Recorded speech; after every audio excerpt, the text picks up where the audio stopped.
Colors are clutch. But I kind of like them. Welcome back to the Colors Are Clutch podcast. Whether you do or don't like more colors in your deck, we still love you either way. My name is Max Sternberg, also known as Wounded Satellite, and I'm joined, of course, by my wonderful, wonderful co-host, Max P., guy who used to be known as kind of a one-trick pony as the Florian guy, but now the shackles of that expectation have come off as he has yet again placed on a different strategy for the first time, and all us saying he's the Talion guy, the Talion man, kind of coming to fruition a little bit here. Why don't you tell them what we're doing? Hell yeah. And before we get into anything, before we start even talking about anything, we have an exciting announcement. Max, you want to talk about it?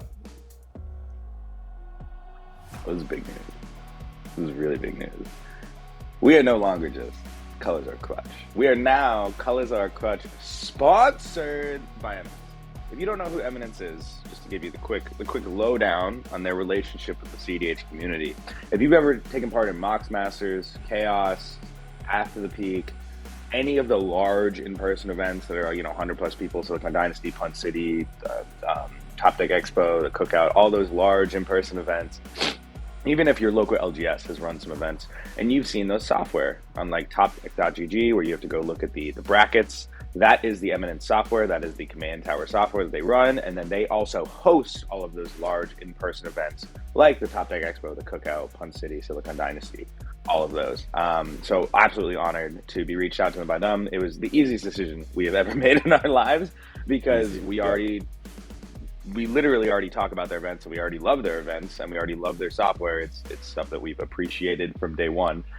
So they pretty much said, hey, would you like to be sponsored and keep doing exactly what you're doing in exactly the same way? And pretty much the only difference is I think we might have a logo in the corner, and I will be extra sure to remind you guys when the events are going to happen. And that's pretty much the only difference here. Yeah. But I mean, we said yes faster than Jorman cast Born upon it after Silence was Like it was a speedy decision. Yeah. Agree. Yeah. Honestly, I feel like the massive growth of the CDH community over the last couple of years is 100% due to what Eminence has done, the work that they put into their new software, all these great events that they've put on, the new circuit that's in place, and is one of the things I think we're going to start doing in each of our videos.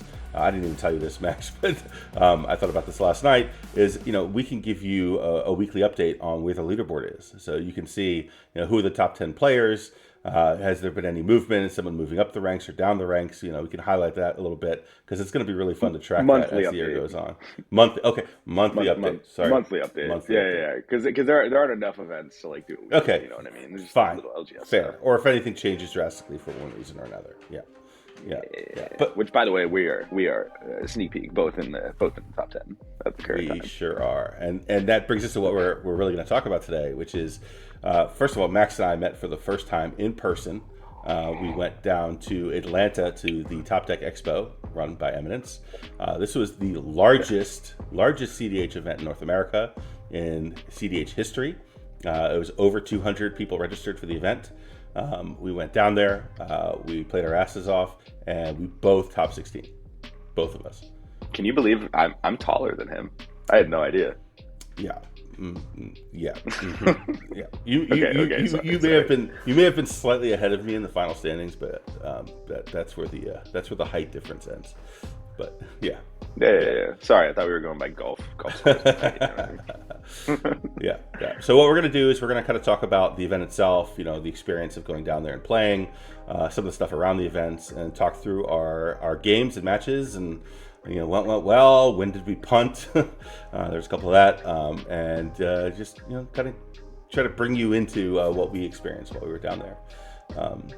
Before we talk about our rounds, though, we just have to talk about the experience because it was such a great weekend. I mean, the thing that's not really brought up in the same way and that people are unaware of, I think, if it's going to be their first time going to an event like this, is the experience of meeting everybody and the experience of LobbyCon and just having this density of high quality CH players in the same area. So for this event, there wasn't like some of these events are hosted literally at hotels, and so everyone is staying at the hotel.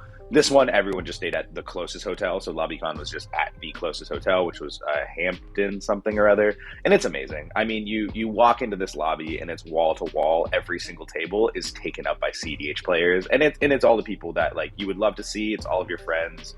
And it's just like nonstop games and swapping decks and joking around and laughing and ordering pizzas and ordering beer and just like staying up all night jamming games and trying every single deck that you've ever wanted to try. And it's an absolute blast. It is one of my favorite parts about these events, and it's like half the reason I go to them at this point. Yeah, I couldn't agree more, man. It was so much fun. I finally got to play Obnixilis. It's almost as good as Florian.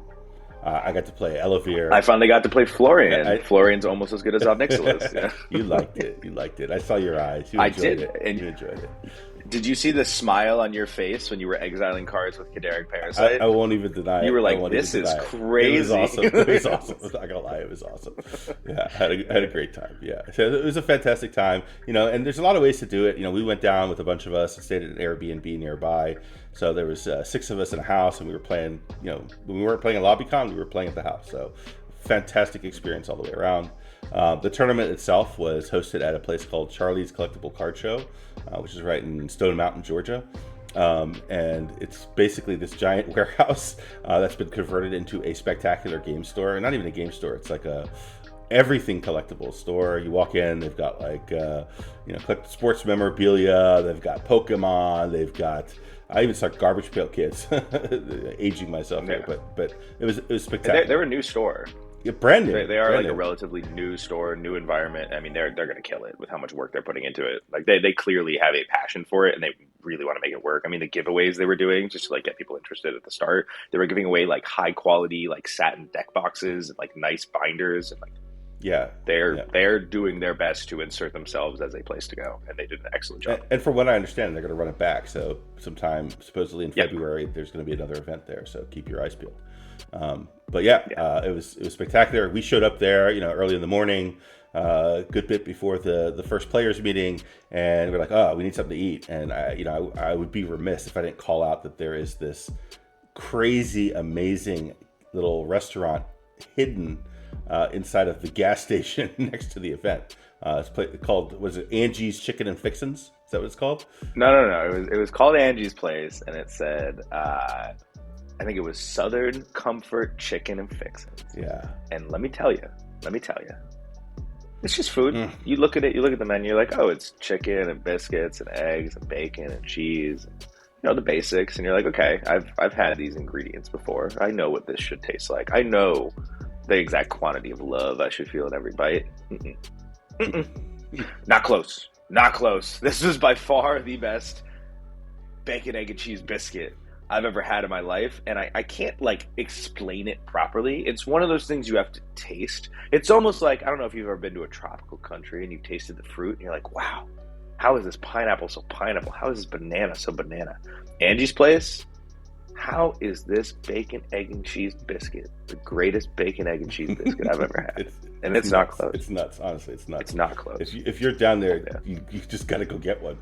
It will ruin bacon, egg, and cheese biscuits everywhere else, but it's worth it. It's worth it. Yeah. I think the secret ingredient is lots of butter, but good. Butter. Butter. I like to think it's like months of delicious flavor caked into the the cooking surfaces everywhere. Just love and deliciousness just everywhere. But the most seasoned cast iron I've ever seen. Amazing. But a great way to start too, because we went in nice full tummies and ready to play. And the tournament structure is pretty typical for Eminence events at this point. It was 7 rounds of Swiss, 80 minutes, no turns. So that means basically you play until that 80 minutes run out, and then the active player, that's when that turn ends, the game is over, either a win or a draw. And then they broke it up, so it's 5 rounds on day 1, 2 rounds on day 2, and then a cut to top 16, followed by the final 4, the top 4. Anything specific about the event other than that? I can't think of, other than the fact that, as typical Eminence events, I mean, going in and out of rounds was just so easy and smooth. There was no like delays between rounds. You know, when the round was finished, boom, the next round was set up and we were back in. It was quick. Yeah. It was quick. The only round that wasn't that way was your round 4, which we will get to. Yeah. for fair reason. Yeah. For fair reason. The longest time extension I've ever seen in my life. We'll talk about it. Last thing I just want to bring up is, you know, not only is this a podcast of celebration for getting sponsored and like having such an amazing time and us both making top 16 at the largest seed event in U.S. history, it's also a podcast of shame, where I just want to let you guys know that this is now the 3rd time that we have bring it up this podcast. You had to bring it up. Yeah, I can't not let them know what you did. Last night we recorded over half of this podcast. We were like an hour and 15 minutes, and we started at 10 at night. And you know, as we're talking through round 5, Max P, my wonderful co-host, just goes, "Fuck." He never hit start recording. Would you just double check right now that you are in fact recording? We have been please? recording for 13 minutes and 51 seconds. I have it as 53. Okay, so I'm a tiny bit whatever. Okay, we're good. We're good. We are recording, and then of course we took like a break, walked around, and we were like, "Fuck, we gotta bang this thing out." And so we started recording for the 2nd time last night. And about 15 minutes in, I realized that I wasn't wearing my headphones, which means that all of his audio of talking was also, you could hear it on my recording, which would be really fucking terrible and annoying. So that one wasn't too bad. It was only 15 minutes we lost. Mm-hmm. And then at that point we gave up and said, we're just going to do this tomorrow morning. And so that's where we're at right now, is we're recording round 3. And let's just hop right into round 1. Yeah. Okay. So go ahead. You go first. Round 1. I got to be the feature match for the first round of the event. In 4th seat, of course, we had Dargo Timna in seat 1. We had Robert Fan, Kinnan player I know and love, in seat 2. We had Winoda, I believe a newer overall CEDH player, in seat 3, and myself kicking up the rear in seat 4.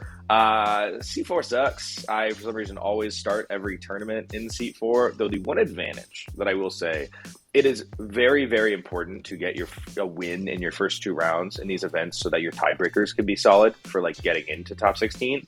But even more busted, if you can win your round 1 from 4th seat, it almost guarantees that you will have better seeding for your next games that are like on average more competitive, which can be very, very helpful. Yep. So it sucks to start at 4th seat, but if you can pull it out, there's advantages to it. And I did.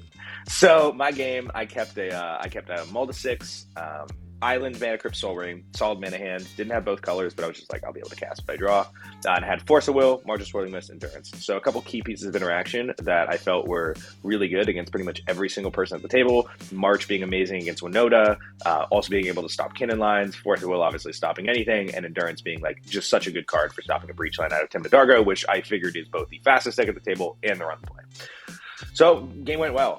When you keep that kind of hand, I'm just hoping to tempo people, draw into some important pieces, and like trust the deck to get me there, and it did.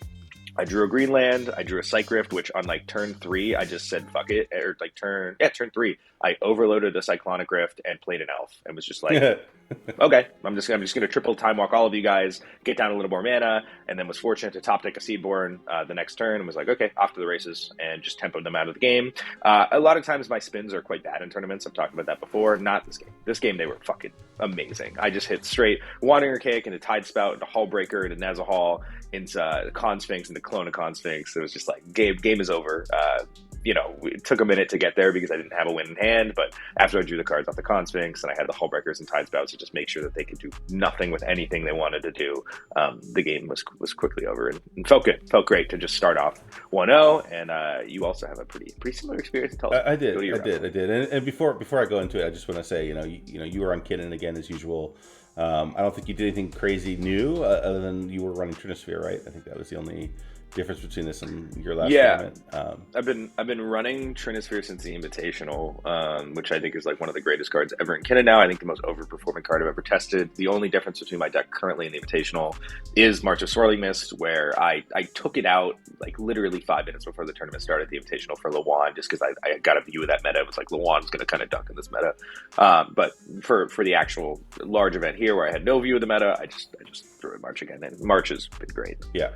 And for me, I ran Talion. The only, if you guys don't know, we have a Talion Discord that I highly recommend you guys join if you're interested in Talion, where we talk about deck choices, we talk about card choices, we talk about the meta, we talk about all the stuff related to Talion. A lot of good discussion, a lot of help in developing this deck as a community, which has been great. And to that end, the big change that I made leading up to the actual tournament the week before was a card that we're going to talk about a lot in this episode, and that is I added a Hullbreaker Horror, which, to put it mildly, overperformed, I think, for both of us in both of our decks. But like, honestly, this tournament should be called the Tournament of Hullbreaker Horror. Yeah. Like, I think outside of exactly one of your wins, every single win that both of us had this entire tournament was a Hullbreaker line. Yes, exactly. So with that in mind, so my round one, I was in, unlike a poor Max over there, I was in seat 1 right away. And I was going against Kinnan, I was going against Dargo Thrasios, and I was going against Niv Mizzet, which, amazingly, Niv Mizzet was everywhere. Way more Niv Mizzets than I've seen at any other tournament. I credit the fact that Shauna just continues to kick ass with the deck, and people are like, oh, I want to do that too. So I think that's why we saw so much Niv Mizzet. So the way this worked, I kept the God hand. I mean, this hand was the best starting hand I've seen maybe ever. My turn 1 play was I played a Snow-Covered Swamp. I cast a Jeweled Lotus, cracked the Jeweled Lotus, cast a Talion, naming 1 because I was expecting a bunch of interaction at that table. Cast a Mox Amber, cast a Mystic Remore. And that's when I get hit by the other card that was Max, a big part of the tournament. Max, that's more than 3 spells. Yeah, yes it was. Yes, indeed it was. And sure enough, Mindbreak Trap got fired off and took care of my Mystic Remora. But that's okay. I still feel pretty good about passing the turn with Talion, Mox Amber, Swamp on board. So I also had a Hullbreaker Heart in my hand to start the game. So anyway, the game progressed. Lots of things happened. Kinnan got played. I played a couple of rocks. I used a Gilded Drake to steal the Kinnan because I really wanted to cast that Hullbreaker Horror, right? And that was going to give me the mana to do so. I ended up drawing a Thassa's Oracle. It was Thassa's Oracle's in my hand. And I'm looking like, okay, I just need one more thing. How do I get to my Tainted Pact? And then Niv Mizzet goes and drops a Dockside onto the table. And I'm looking around, and there's a lot of artifacts. There's a lot of enchantments. This was going to be a massive Dockside. Scary. It was bad. And one of the things I like about Talion is, I run a lot of like narrow interaction. So I could say to the table, look, guys, I don't have anything that's for this because my interaction is narrow, and it turns out that the interaction that I have doesn't really work for this. So I can't counter this Dockside. So that lets me pass the turn, or not pass turn, but pass priority to the other players and say, hey guys, you got to do something about this. And they're like, well, we have nothing.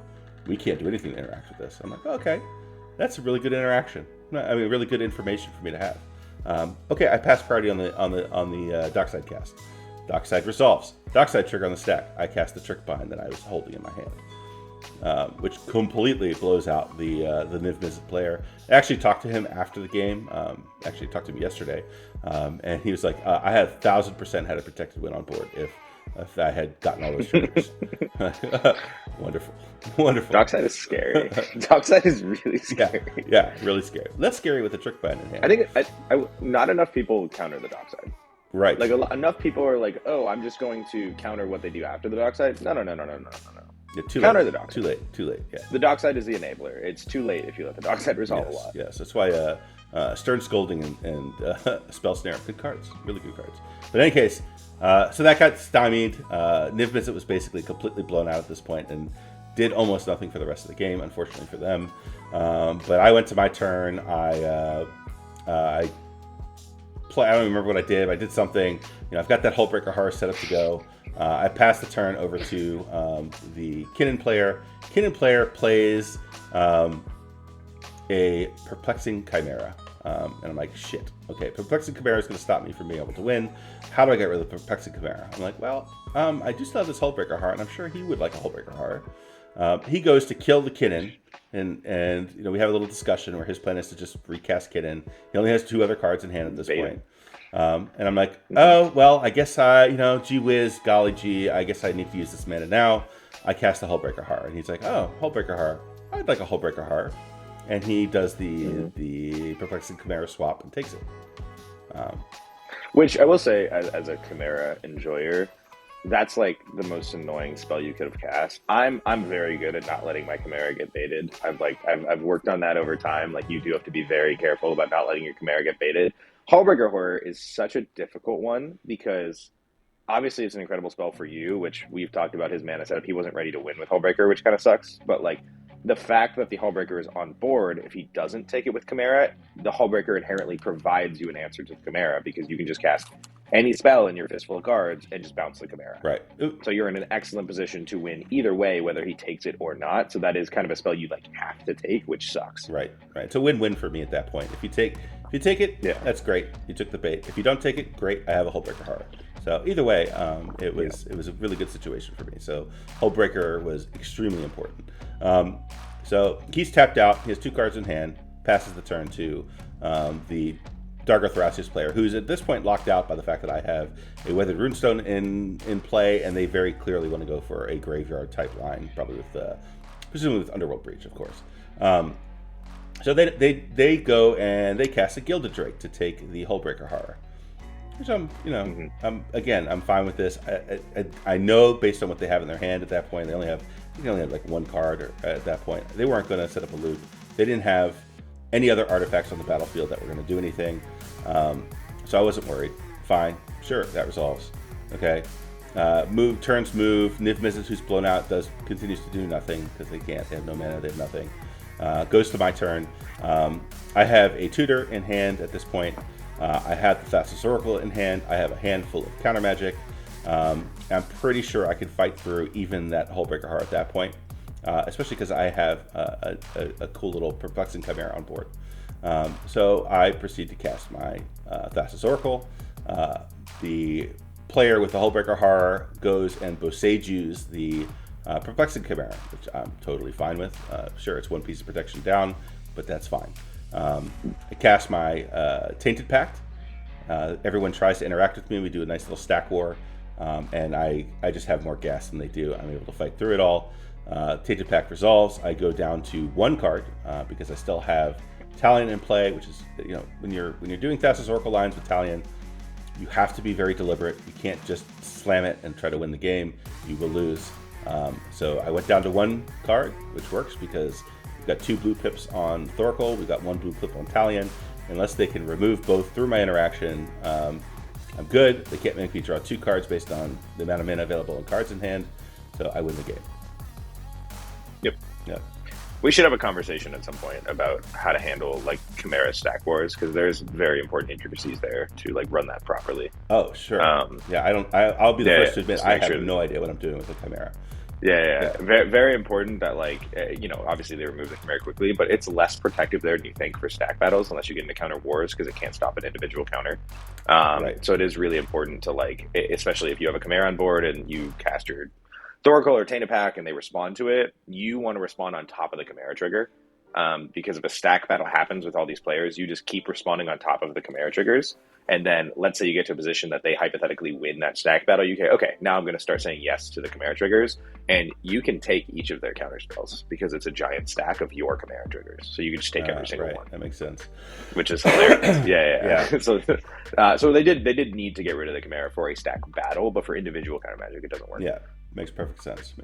So, got the dub. As you said, one thing to keep in mind in these tournaments is early wins are much more valuable than later wins. So, obviously you can't have a strategy to, I'll win the early games and lose the later games. It doesn't really work out. Win every game. But especially those first few games, winning makes a big difference. So going into round 2, we were both 1-0 and feeling great, man. Feeling great. Yeah. This entire tournament, we were curious if we were going to get paired up against each other because we had the same points the whole tournament. Yes, for some reason, it never. Every round, I'm looking at that monitor. I'm like, please no, please. I don't want to. Don't make me play Max. And I was there, I want to play you. I know. I would like revenge. Yeah, because our tournament record against each other still is I'm undefeated. It's 1-0. Yes, our casual record against each other. Yeah. But you beat me. We played a tournament game against each other. My second tournament ever when I was a little CDH baby, and you beat me. All right. Yeah, those are All right, reasons. moving Yeah, on yeah. though. My round two, pretty hilarious pod. I got a great round two pod. I tend to, which like if you end up in a bunch of like random pods with less experienced players, there's a lot of variance that can be sometimes frustrating to fight through. So you do kind of like being against the experienced players just because it's a little more predictable in like how the game is going to progress. So I got a really nice round two pod where it was my buddy Nate, who I drove down to Atlanta with, in first seat on Blue Farm. I'm on Kinnan in second seat. We had LJ on Edric in third seat. I love playing against LJ in person. He's one of my favorite people I've met so far. And we had a friend of Connor's, Riley, on Tim Natana in fourth seat. In this game, you'll see a pattern of Max kind of keeping just like gas fucking hands every game. I didn't get that. I balled pretty low at like every single game. It was just keeping like some bullshit. I couldn't find a Ristic Study or Mystic Remora this entire tournament. It's just, I was just like forced to keep kind of shit hands and trust that it could eventually get there. So I balled to like 6 here again, and I kept a hand that was like Hullbreaker and a couple mana rocks. It was just like, let's trust. Let's see if we can just jank him out real quick. And we did. So we got to a spot that it was like LJ had a Kinnan and a Seaboard Muse. I had just like a bunch of mana rocks on board, like just a Kinnan, I think. So I didn't really care about my board too much. But because LJ had a Kinnan and a Seaborn, Riley on Tim Natana, went for a board wipe. Edric countered it. And then Nate had to gamble for a Deluge. And at this point, I have literally 2 cards in hand. And the Deluge gets through. And I look at my mana and I'm like, okay, I have right about 8 mana on board, like after this Deluge, and I had a Moonsilver Key that they were super worried I was going to go for Basalt with, which was part of that. They did want to get my Kinnan off the board, and I was saying that, so I was like, hey, I'm not ready to go for Basalt here. So end step before my turn, I had 1 mana left. I cracked a Moonsilver Key, and they're like, oh, here it comes. I'm like, no, I'm just getting a Mox Opal. Don't worry about it. And so then I just slam a Hullbreaker Horror.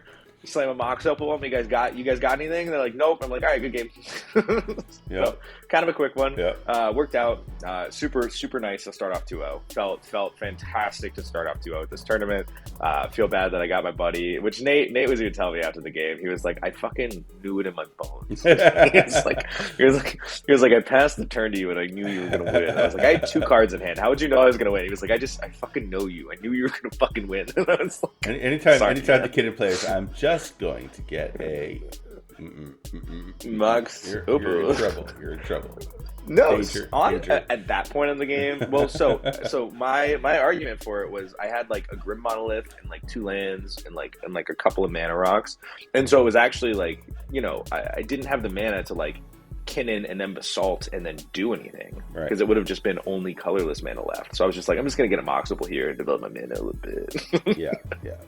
But worked out. Yeah. Thank you. Tell us about your round 2. Yeah. So round 2 is the Hell Pod. So I was in C3. Going against Craig. Craig is the guy who top forward just recently. There's like a 77-person event with the Talion. He is a presence on our Discord server, on the Talion Discord server. And I know his deck list because we've talked about it a good bit over the last couple of weeks. So I kind of knew what I was getting into. Double Talion Pod of Hell. The other 2 decks were Elsha, which I always love, but which is really rough against some of the pieces that we have in our decks, and Timna Dargo, which this was the second Timna Dargo I actually saw at the tournament. I saw a lot of Dargo, believe it or not. But in any case, sitting in third seat, Craig got off to a hot start with a turn 1 Talion. I got my own turn 1 Talion. The Elsha player didn't do a whole lot. The Timna Dargo player didn't do a whole lot. And then on turn 2, Craig drops a Graph Digger's Cage onto the battlefield, which I'm super happy with. Big fan. Does a lot of great things against both of the other decks at the table. It's like pretty much the perfect card for this pot. Elsha player's like, what? But then... yeah, go ahead. Yeah, and then you play another perfect card. Yeah, coming up. Yeah. So Elsha has to read Graph Digger's Cage a couple times.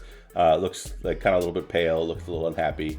I'm like, oh, yeah, wait. So I go to my turn 2, and I drop a turn 2 Karn onto the battlefield. And pretty much everyone's mana sources at that point were rocks, including Craig had a mana crypt and a few other things. First thing I do is blow up his mana crypt, and he just looks kind of sad. At that point, the Elsha player's looking around for a place to like crawl under the table. Poor bastard. Yeah. I mean, literally, you look at Elsha, and it's like, oh, you're an artifact combo deck that casts from your stuff from your graveyard or from your library. Oh, the Karn and Graph Digger's Cage. That means you don't do anything. Your existence here is irrelevant. And then you look at Timna Dargo, and you're like, oh, an artifact combo breach deck. Huh. you don't exist anymore either. So basically, those two players were basically deleted from the game by turn 2. And, you know, spoiler alert, they never got back online. I mean, they just never, they could do nothing the entire game. In fact, pretty much no one did anything the entire game. I used Karn to continue to dominate. I ended up removing the Talion on Craig's board. My Talion eventually got removed as well, but at that point I had... I don't even remember what I had at that point, but I was drawing cards, relaxing, you know, building my board state, getting rid of everybody else's resources. Finally got around to the point where I felt like I could go for it because there was, you know, I had a Limdol's Vault, I had a Beseech the Mirror in hand. And I'm like, okay, I know how to win this game. I will go get myself a Hullbreaker Horror and I can turn this into a win. So I go to my upkeep, I cast the Limdol's Vault. As it turns out, when nobody does anything for the entire round, everyone's hands is full of interaction. I mean, just chock full. So counter war happens. I can't win through 3 players stacked with interaction. There's 10 minutes or a little, there's like under 11 minutes left on the clock. I look around at the table and I'm like, there's no way this Beseech the Mirror is not enough for me to win on this turn. Sure, if this was an untimed round and we kept going, I'm 100% sure I get the win. But there's no way I'm getting there in 10 minutes. So I'm like, you guys want to just call it a draw down so we can go get some rest? And it was like, yes, please. So we all took the draw. We got out a little bit early and got a chance to take a little bit break before the next round. So, yeah. No, there were a lot of games this tournament that I think for both of us, like if they were untimed rounds, we win. But because of the time situation, it's draws. Yeah, 100%. Yeah, so going into my round 3, I'm in the 2-0 pod 1. We got Ori, the eventual champion, on Blue Farm in first seat. We have myself on Kinnan once again in second seat. Feels good.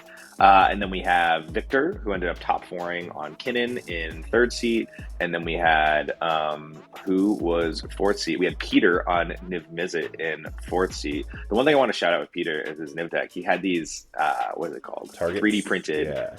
No, he had these things for Niv that were on one side it said draw and on the other side it said ping for like the draw and then ping trigger, and he had these little orange targets. So for the stack battles, he could just like actually line it up super good. I really love those, and I'm gonna totally hit him up to get some of them because I am 100% building Niv Mizzet. My foil Niv arrived in the mail yesterday. Oh boy. Really, yeah, I'm really excited to build that deck. I'm like very excited to build that deck. I already hit up Shauna. I was like, I need to ask you some piloting questions. But yeah, game was good. Once again, I balled to like 5 or 6, and I kept the Hullbreaker Horror, and I was just like, all right, this is what we're doing this tournament, I guess. I would really like a Ristic Study this pod, but I can't find it. And I just kept it slow, played down a couple pieces of mana, and then drew into a Wanting Archaic. Was like, okay, here's a Wanting Archaic, guys. We're just taking it slow. Next turn was like, okay, here's a Glenelender. We're just taking it slow.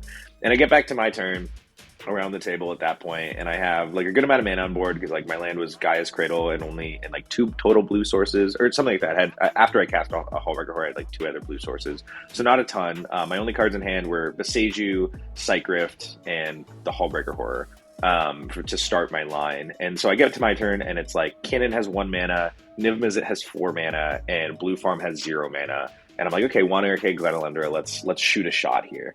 And so I go for the Hullbreaker line, Hullbreaker Horror in the stack, Niv Mizzet casts Unsubstantiate and pays for Wanting Archaic. So he's tapped out now, and I use one of my 2 available blue mana, which I can only use 1 in Glenelender because my spell is a Psychrift to start the loop, on the countering that. And Kinnan goes, all I can do is counter the Unsubstantiate with an Offer You Can't Refuse. That's the only spell I got. And Blue Farm at this point does have an Esper Sentinel and a Mystic Remora, which I've left those triggers on the stack from the Unsubstantiate. And the Kinnan player has a Phyrexian Metamorph copy of Bowmasters, and I don't really want to lose my pieces here. So he casts Offer You Can't Refuse, targeting that, trigger Wanting Archaic, trigger Esper, trigger Fish. I respond on top of all that, and I'm like, all right, I'm going to Beseiju your Metamorph. So he gets another land into play there, which still puts him at only 1 mana, and this is where I punted. I would have probably had to win this game if I played this better. I used my Wanting Archaic copy to copy his Offer You Can't Refuse, which gave Kinnan 2 treasures. What I should have done was either not copy it or just either not copy it and let the first one resolve into Niv Mizzet, or just like counter Niv Mizzet. Either way, it works out the same. And if I had done that, Niv Mizzet would have had 2 treasures, and that would have been his only mana. And I think I get there. Probably it's close. Like from the conversations we had, it's possible he might have been able to get me Bowmaster triggers from like he had the instant speed like draw 2 thing in hand where you sacrifice lands, which I would have had to say no to. So like there's a world I don't know, but most likely I'm able to get there if I play it that way. But because I gave Kinnan the 2 treasures, that meant that he now had the mana when my Hullbreaker Horror resolved. To once I cast Cycrift on the stack, he channeled Colossal Sky Turtle and bounces it to my hand, and that I'm unable to stop. And so I'm not winning the game. And in that position, I was just like, all right, guys, are you ready to draw? And, you know, I knew about Ori in Blue Farm having a Mindbreak Trap, but he was tapped out. I knew Niv Mizzet had a bunch more interaction, but he couldn't do it through my Hullbreaker Horror. And the Kinnan player was like, I would like to play my turn and try and win right now. And I was like, you can do that, that's fine, but I still have this little bit of interaction here. We know there's a Mindbreak Trap. We know there's several more pieces of interaction on Niv Mizzet. Can you beat that? And he was like, I'm going to try. And so he went to his turn, he looked at his hand, and he goes, I can't beat that. We can draw. And we were like, okay, good game. Yeah, there was a lot of that. So that was round 3. There was a lot of that, actually. Yeah. I'll talk about them later. I had a couple games like that I will talk about later.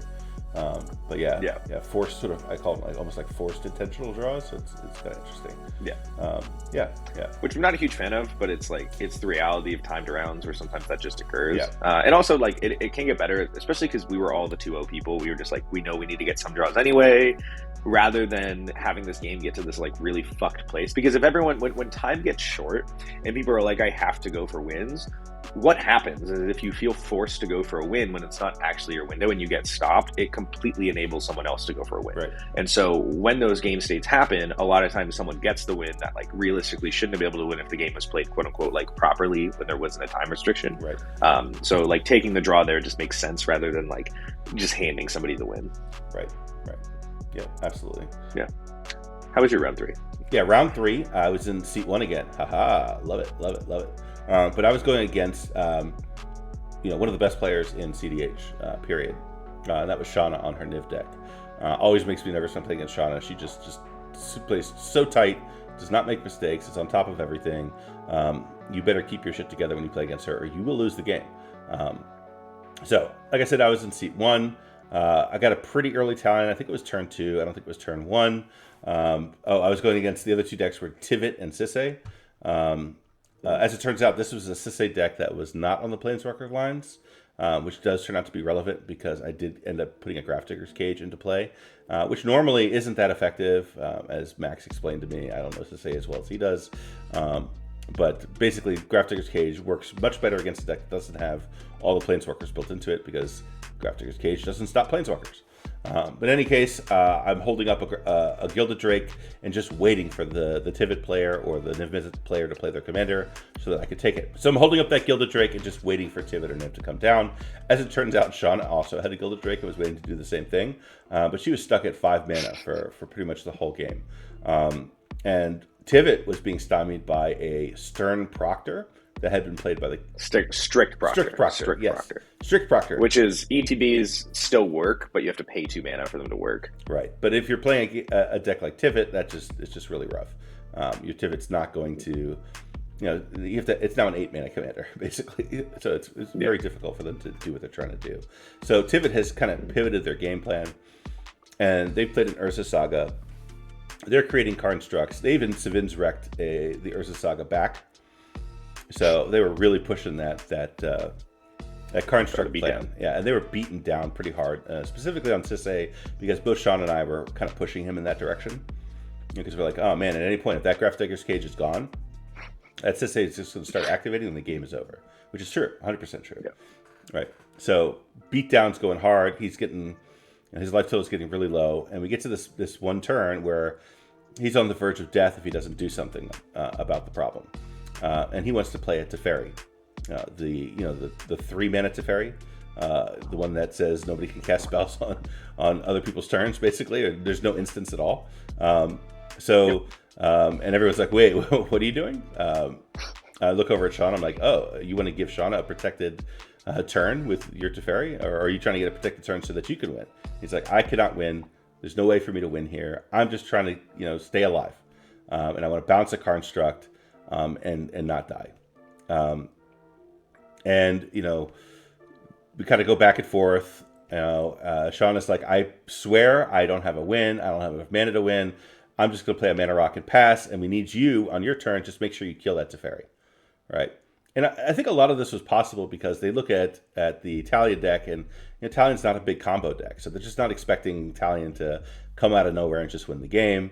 There's still the strict proctor there, so there was enough things there that I think maybe they felt like it was going to be doable. So I'm like, okay, yeah, I'm fine with that. As long as you guys swear to God you're not going to win the game right now, then sure. I'm going to get a protected turn. Yes. You want me to have a protected Which turn. is one thing, like, Talion is one of those decks in the format where, like, they can have 12 cards in hand and honestly be saying, like, I can't get there, guys. It's not happening. Yeah. You're not going to get there. You're not going to get there, but I can. Right. And I mean, that's spoiler. That's exactly what happened. So, true to their word, they bounce. Honestly, I don't remember what they bounced anymore, but it doesn't matter. You said it was the grafting. Was it the graft? I don't remember. Honestly, I don't remember. Yeah. But they bounced something, drew their card, passed the turn. Shauna took their turn, played an Arcane Signet, which was great for them because now they have 6 mana, and we know that Niv is coming down next turn. Passes the turn to me. I'm like, okay, I can win this, right? I can win. I've got to be able to win here. There's got to be a way. I have a Mnemonic Betrayal in hand. I have a Demonic Tutor in hand. There's a Dockside in the graveyard. There's got to be a way here. There's got to be a way.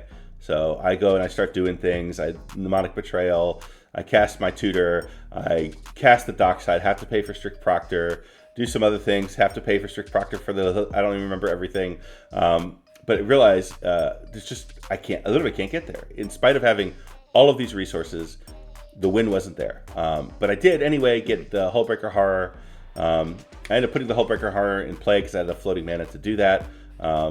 Played a Mystic Remora, played some other rocks, and killed the Teferi and passed the turn. Unfortunately, while I did all of that, there was a Ristic Study in play over on the Tivit's board. But I felt pretty confident that if it got into a stack war at that point, with me having a Hullbreaker Horror and a Mystic Remora and an Italian in play, that I was going to be able to win that war. And sure enough, you don't lose those. Huh? It's impossible. Yeah. You don't lose those No, because a Hullbreaker Horror turns every spell you can cast into a counterspell. Like I've used Endurance as a counterspell. Like it's ridiculous. Yeah, exactly. So I felt really confident. So sure enough, the counter war ensued. He tried to win, could not get through everything that I had. I did end up having to cast a Pact as part of that turn, which I'll talk about being extremely relevant later. But long story short, he could not get there. He ended up, completely tapped out, and presumably having no more interaction at that point, because if they did have more interaction, they would have used it to win. So anyway, turn passes.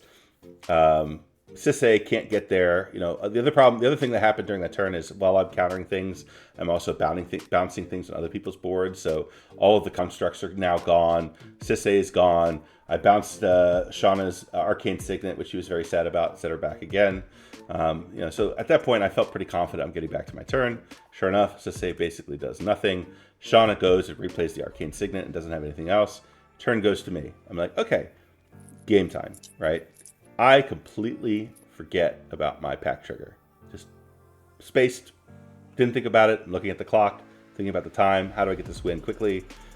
Just forgot about the pack trigger completely. So the way the rules work is, that doesn't mean you lose the game, even though that's the way the card reads. The card reads, if you don't pay, you lose, right? But what it actually means is that once it becomes known that the pack trigger is missed, at that point, that trigger goes on the stack, and you have to pay for it or lose the game. And you have to pay for it with resources that were available when the pack trigger would have been there, right? So you can't go to your turn, play a land, and then pay for the pack trigger when you realize it later with that land, right? It just doesn't work that way. Yeah, or if you tap a bunch of your mana and you play a Dockside, you can't just use those treasures. It has to be mana that was available when you could have paid for the pack trigger. Right. So this was a very dangerous spot. As it turns out, Shauna was very aware. Shauna, I correctly identified that I had missed the trigger, didn't say anything, which is the correct way to play, because at that point, I have given her an out, because if I go and I tap my mana and do a bunch of stuff and then don't have enough mana to pay for the pack, she could then raise the issue and I just straight up lose the game, which is the correct way to play. Yep. Someone was watching the game and alerted a judge, and Max, you had a great point earlier. We were talking about when to alert the judge and when not. So why don't you, I'll let you. Yeah. So the difference here is when it's like a missed pack trigger or something like that, that is not an illegal game state. When you should alert a judge is when there is an illegal game state or action being taken. So an example I did when I was at, I think it was Silicon Dynasty 2, a guy had a Hullbreaker line starting and his Grim Monolith was on the stack, and with one of his like new Hullbreaker triggers during a stack war, he tried to bounce his Grim Monolith back to his hand. That is an illegal thing that cannot happen in the game of Magic. And so in that situation, you do not say anything to the pod, you do not speak to the players, you just raise your hand, you call a judge, you talk to the judge and say what happened, and then they handle the situation properly. You know, same thing happened later in the tournament here where like someone reanimated a Thorn Mammoth and targeted a Fimage copy of a Thorn Mammoth and they just put both in the graveyard as if they fought. And I was just like, hey guys, that's, you know, I just raised a hand, told the judge, but like, hey, that's not how that works. And the judge fixed it. They ended up doing it. Those are situations where you tell a judge when there is an illegal game state because something that could not happen happened. So imagine someone doing their breach line when there's a Drannith on board and just no one's paying attention and notices the Drannith. That's an illegal game state. Mention that. A missed pack trigger is not an illegal game state. That is just Max being a dum-dum and giving Sean a way out. And so in that scenario, you do not alert a judge. That is up to the players to deal with. And it is the kind of thing you could bring up, I guess, if the game like actually ended. Like, I don't know what you would do at that point, but it's like, you know, if everyone misses it, too bad. Right. You should never like purposefully try and miss your pack trigger. That is absolutely not the way to play, Right. and that is absolutely cheating. And they can pretty quickly tell if you did that or not. Max genuinely just forgot, and Shauna was pretty excited that he forgot. Yeah. Fortunately, it wouldn't have made a difference here, which is like, I think there's a little bit of relief for everyone that like no matter what happened that turn, you would have been able to pay for it. Yes. Because you just had the mana available to you, so it was not an issue, but it was like, the judge came over and Shauna was immediately like, don't say anything, I know what you're going to fucking say. You know? Yes. And yeah. Yes. Yeah. Yeah. And like you said, as it turned out, it wouldn't have mattered anyway. I had a lot of mana available. I had a huge hand full of great stuff, lots of instant speed spells, and I still have the Hullbreaker Horror in play. So, you know, there was no way that I would have tapped all that mana, but I didn't, so it didn't matter. And in fact, I ended the game. I tapped 5. At that point, the judge comes over, says, "Hey, you missed your pack trigger. That pack trigger now will go on the stack. You need to pay for it." I'm like, "Sure, no problem." I have 7 lands at that point, or I had 6 lands, including an Ancient Tomb. So I tapped what I needed to pay for it. Still had 2 mana untapped in my lands, as well as treasures, as well as mana rocks. So I was totally fine. Went to do the loops. They tried to interact with me. As it turns out, really hard to interact with a Talion, a Mystic Remora, and a Hullbreaker Horror. So did not work out for them. I was able to set up the loop. I started bouncing the One Ring to draw on my deck. Rather than just going straight for the Thassa's Oracle line, I drew until I found colored mana, because all I had was colorless mana at that point. Played an ancient Arcane Signet, made infinite black, played a Orcish Bowmaster, started bouncing the Orcish Bowmaster infinite times to kill the table. And win. Yep. Beautiful. Felt good. Easy peasy. Felt good. Awesome win. And you did do that the correct. Like, don't just draw your deck and play the Oracle. Do it in the safest way. And I think you did that in the safest way. So commend you for that one. That was a very good line. Yep. So great game. Came down to time. We were like 10 minutes over time, I think, in that last turn because it was kind of complicated. But I was exhausted. I was tired. I'm like, crap, I need a break between rounds, but I wasn't going to get it because we're going right into round 4. And why don't you go? Yeah, go for it. You were like the last game for round 3. Yeah. So yeah, my round 4, I got to be a first seat finally on Kinnan. Fuck yeah. Not really with the hand I got. We got Bailey and Anala on second seat, and then we have Blue Farm in third seat and Blue Farm in fourth seat. So I'm like, all right, this is cancer. Let's get a card advantage engine. So I was kind of mulling for a Rhystic Study or Mystic Remora. I didn't get a single hand. Like at this point, I have not had a single just like gas hand this entire tournament. So I really will accept anything that is like even like pretty mid at this point, but I can't get there. And I ended up having to mulligan all the way to 4. And the 4 that I kept was land, Mindbreak Trap. That is a garbage fucking 4, but I wasn't going to 3. I was just like, all right, I have 3 lands. I'll hopefully be able to cast whatever I draw, and then I have 1 piece of interaction to maybe delay the game long enough to get me back into it. And we kind of got back into it. Like turn 2, I top decked an Elf. Turn 3, I top decked a Soul Ring. And so I was able to like start getting some pieces on board. And by like the game did continue to like turn 5, 6 range. And so at that point, I had like a Rhystic Study on board, a bunch of cards in hand. I had a Void Winnower on board. And once I had the Void Winnower on board, the other 3 players were like, all right, do you guys want to draw? Because this is an entire game, because I mulled to 4 and I just had nothing going on. I was like, you guys let me know when you want to draw. And I get the Void Winnower down, and the table's immediately like, okay, we are now ready to draw. And I said, no, because I had a Void Winter on board, a ton of cards, a bunch of mana, and a Basalt Monolith in hand with multiple counter spells that I was planning on going for the following turn. And the rest of the table was like, all right, so let's just stop him and then we'll draw, right? And so they ended up doing the thing where this is another example. If this game was not timed and there wasn't like a draw option, I feel extremely confident that I come out ahead and I win this game. But because of the time restriction, they all just went back into, okay, even the Anala player was like, I'm going to cast the Spellseeker and copy it. I'm not going for my line. I'm going to get Fluster Storm or Chain of Vapor. Pass. And then the Blue Farm player was like, all right, tap with Crom and Timna. They let him through, draw a couple cards. Pass. The other Blue Farm player was like, all right, I'm going to Swords of Plowshare as your Void Winnower. And then I will pass, and then on my turn, he overloaded a Cycrypt. And they're like, all right, beat us if you can. And in that position, I was like, okay, here's my Mana Rocks back. Here's a Basalt Monolith. Here's a Kinnan. A couple pieces of counter magic for me to like get those things through. And then Blue Farm player number 1 in third seat casts a Dress Down. So I'm like, all right, I can still win on my end step here because I have Basalt Kinnan on board and I have Treasure Vault untapped as well. And so I wait for the end step trigger. They do a Chain of Vapor. I show them a Force of Will. The Blue Farm player shows me another Chain of Vapor and a Mind Break Trap. And they're like, we good? And I'm like, yeah, all right, I can't win. And at that point, the Blue Farm player in third seat was like, well, I would like to try. And immediately they looked at him, and I did point out to players 2 and 4, I was like, he never explicitly said he was down for this deal. He kind of kept his fucking mouth shut. And then I tried really intently to like point out that he was not agreeing while they were saying back and forth, we're doing the draw. But they kind of shamed him into like accepting the draw there, and they're like, don't be that guy. So yeah, game ended in a draw.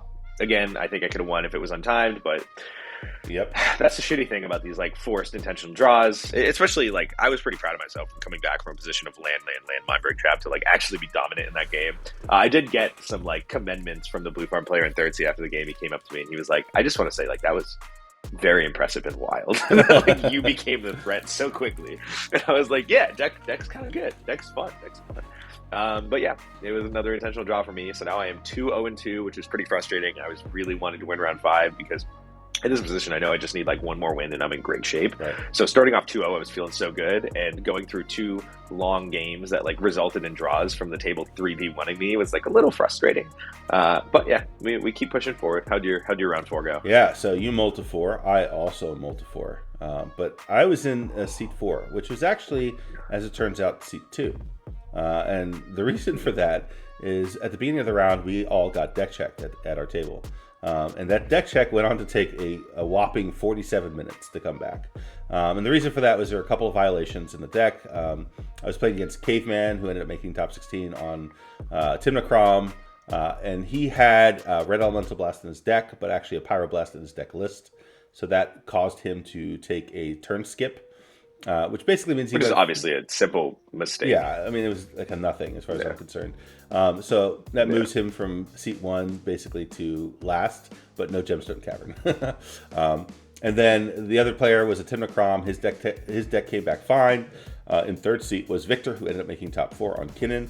And Victor had a couple of paper proxies in his deck. And now, this is something to point out, is like the Eminence website isn't necessarily as clear as it could be, where, you know, it says proxies are allowed, but that means proxies that are actual cards, or you use MDFCs, those blank cards that come in packs.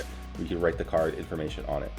Do not bring paper. And by proxies. paper proxies, yeah, by paper proxies, we don't just mean like literally a piece of paper. Obviously, that's like very different, but a lot of people will do, and I have plenty of cards like this in some of my other decks where it's just like any random Magic card behind it, and then a cutout piece of paper that either you write on it or is an image of the card put over it. You're not allowed to use those. It has to be like, you know, you order a proxy version of a card or an MDFC card, so it's just one solid thing, and it's not identifiable within the deck. Because if you turn your whole deck sideways, you can kind of see where the piece of paper is.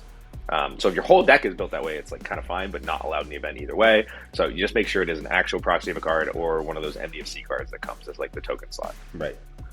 So in any case, my starting hand, multi-4, was just land, Lotus Petal, Phyrexian Metamorph. And we go in turn order. The turn 2, seat 2 went first, played a bunch of rocks and powered out a Crom, turn 1 Crom, passed the turn after punching the other Blue Farm player in the face. Kinnan's turn skips, goes to my turn. I top deck a Bloodchief's Ascension. Play the Lotus Petal, play the land, cast Bloodchief's Ascension, pass. Caveman finally gets his turn. I don't remember if he played Crom on that turn or the next turn, but he didn't do a whole lot, played some stuff. Pass turn. I think the Blue Farm player who played the Crom first didn't have a whole lot other than Crom. So he just played a couple things, punched the Blue Farm player in the face, and passed. Kinnan finally got their turn, and it looks like they kept a pretty terrible hand. So they didn't do a whole lot the whole game. Went back to me. I managed to play a Phyrexian Metamorph at that point, cloning the Crom. And funny thing about Crom, Crom draws cards.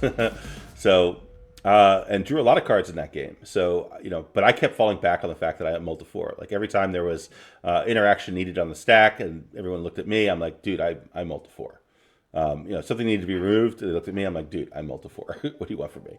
Even though you had like 9 cards. Yeah, I think I had like 9 cards. multi-4. Yeah. But the other cool thing is that Bloodchief's Ascension was online by turn 3.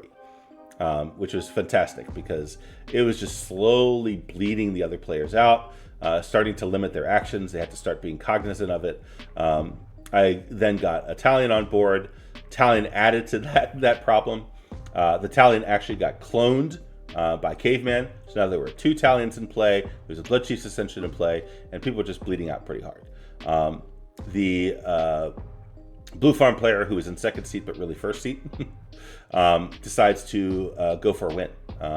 And the hard part about that was their life total was like a 13 or 14 and something like that at that point. So they cast an intuition, and the choices were Angel's Grace, Thassa's Oracle, or Underworld Breach. They gave the Kinnan the choice. Don't ever do that. Don't give the green deck the choice. You don't know when you're going to walk into a Veil of Summer. But he did. He didn't have Veil of Summer, so it's fine. Gave him the Angel's Grace. We all kind of collectively said, if he tries to add Nas here, which is obviously his plan, do you guys have interaction for it? And I'm like, I don't, because I had multi-4, even though I had, I didn't say I don't have interaction. So much interaction. I didn't say I don't have interaction. I said, what do you have? I'm like, I'm multi-4. That was my answer. So it goes to his turn. We don't do anything significant. He casts the Adnaz. Or he casts the Angel's Grace, then he casts the Adnaz. And the thing is, you got to start counting up how much damage you're taking at this point, right? Because the Angel's Grace goes to the graveyard. He loses 2 life. He casts the Adnaz. The counter war starts. And the way the counter war works at that point is every time your counter spell resolves, goes to the graveyard, you take more damage. And this is just going. His life total drops into the negatives. With Talion triggers on top. Yeah, with Talion triggers on top, exactly. So I'm drawing cards. He's losing life.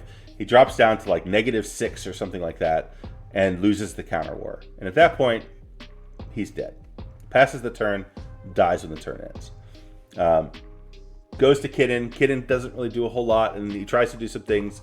I have a fist full of counter magic. I think I had like 11 cards, and 6 of them were counter spells or something like that at that point. They weren't going to resolve anything. And life totals continue to get low. Goes to Caveman's turn. Caveman kind of, I think he didn't quite get the full extent of what was on board. He was at 4 life. And he goes to cast a Demonic Tutor. Demonic Tutor, Talion was on 2 triggers, loses 2 life. Demonic Tutor goes to the graveyard, loses 2 life to Bloodchief's Ascension, and dies. Right? Kinnan takes their turn, comes back to me. On his end step, I take a pact, I find a Demonic Betrayal. I cast a Demonic Betrayal on my turn. He goes, oh, what does that do? I'm like, well, it exiles your graveyard, and then I can do things with it. He's like, all he has in his graveyard are like lands and rocks and nothing important. And I'm like, yeah, cool. All right, exile your graveyard. And I'm like, okay, pass turn. All those cards go back to your graveyard now, and they all trigger Bloodchief's Ascension. You die. Yeah, yep. And that was game. Yep. 47-minute late start, but I got there. Really fun game. I remember I was looking over. This was the last game going by a mile, and I look over and I see their little timesheet that says plus 47-minute extension, and I literally tap the judge watching the game on the shoulder. I'm like, does that say plus 47 minutes? And he looks at me with like death in his eyes, and he's like, yes. Yeah. Rough.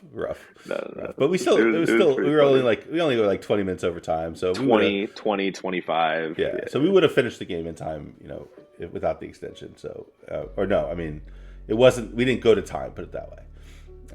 You didn't technically go past your 90 minutes, but that was the only like serious delay this entire tournament was that game. Yeah. And which it still wasn't. And I actually thought that they were very judicious about it. Like the turn skip seems like a pretty reasonable way to deal with that. That isn't too catastrophic for everybody. For really what are honestly. Yeah, they're honest mistakes, and they're also like such a minor deal. Like I feel bad about it still because the turn skip still sucks. Like I understand that it's a very reasonable punishment, but like I don't know, man. Just having a red blast instead of a pyro blast, that's got to feel so shit. Yeah. It's got to feel so shit. Yeah. But yeah, moving on to round 5. I was back in 4th seat.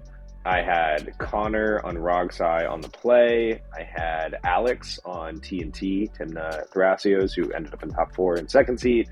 We had this player named Anna, who I never played with before. I don't know what her Discord tag is, on Kenrith in 3rd seat. And then me on Kinnan in 4th seat.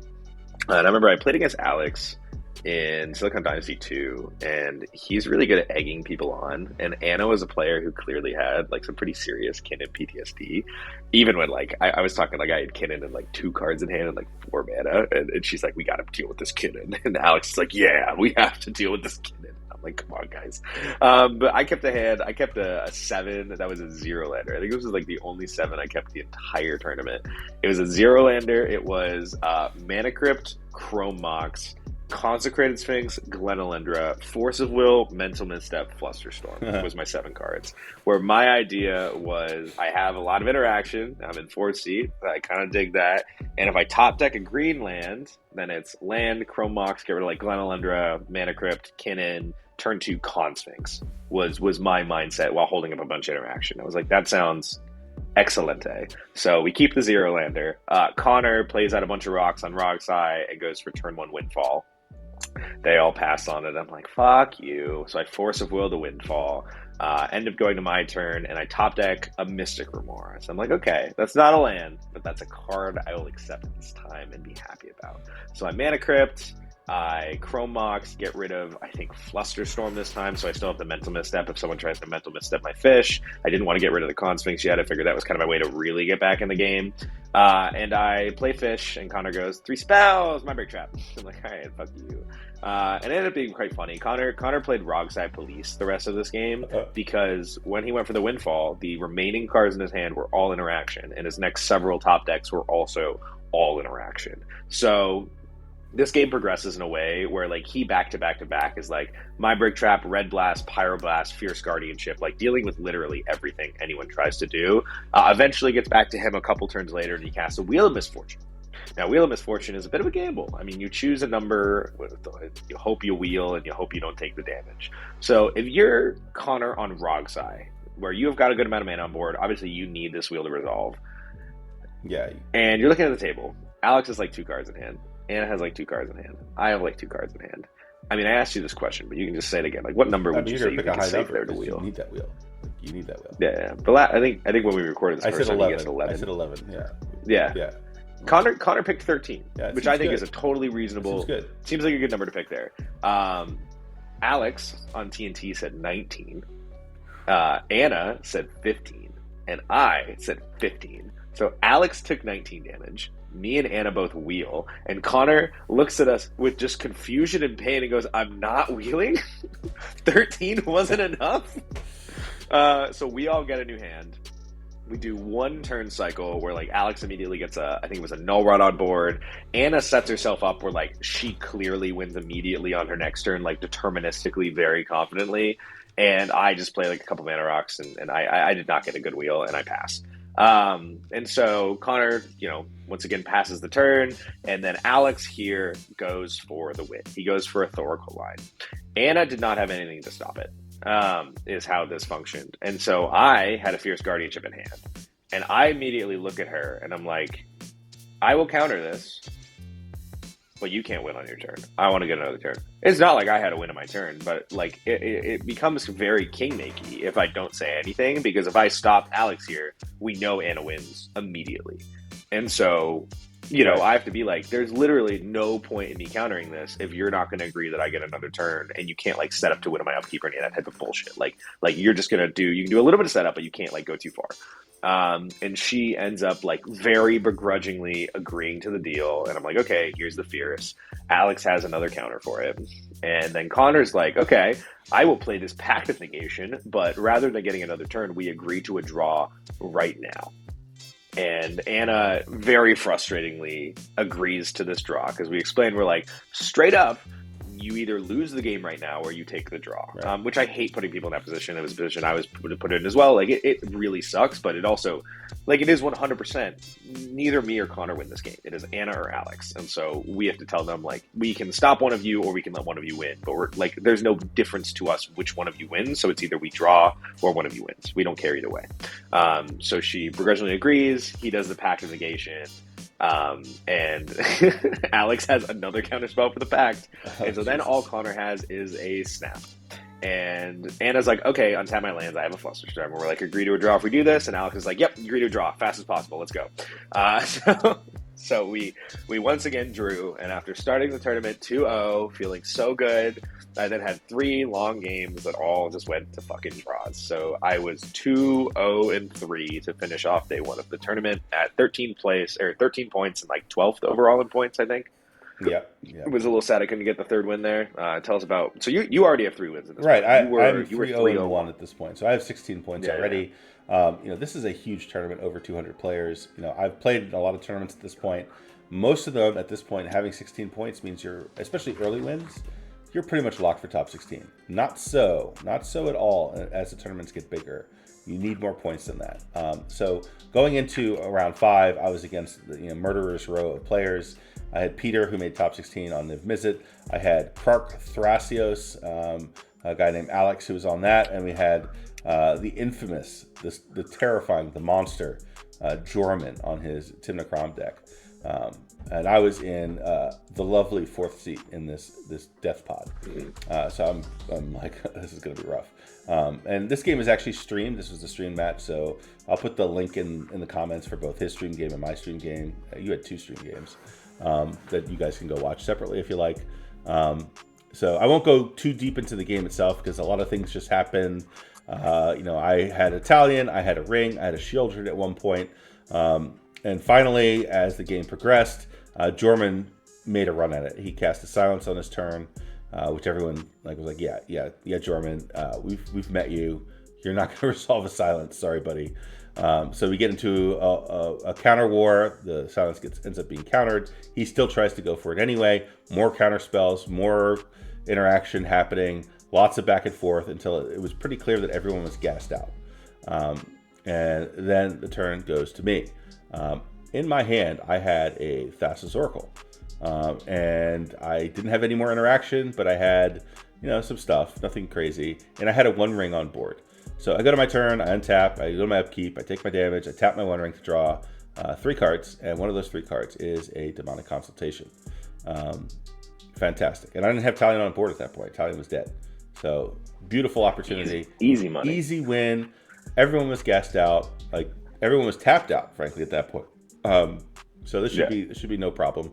I draw for my turn. I draw a Mox Opal. I'm like, all right, well, I'll play the Mox Opal. Cast the Thassa's Oracle. Cast the Demonic Consultation. And But Max. Yeah. That's three spells, buddy. But I didn't. That's 3 spells. But the Mox Opal doesn't count because I didn't need it. It doesn't do anything, right? You didn't need it at all, and there was absolutely no point in casting it for any reason. It did absolutely nothing for you except be a 3rd spell. Third spell. Yeah, third spell. Oh man, what could anyone have when they're tapped out? Third spell, and of course, they always have it. Peter ripped the Mindbreak Trap and exiled my Demonic Consultation.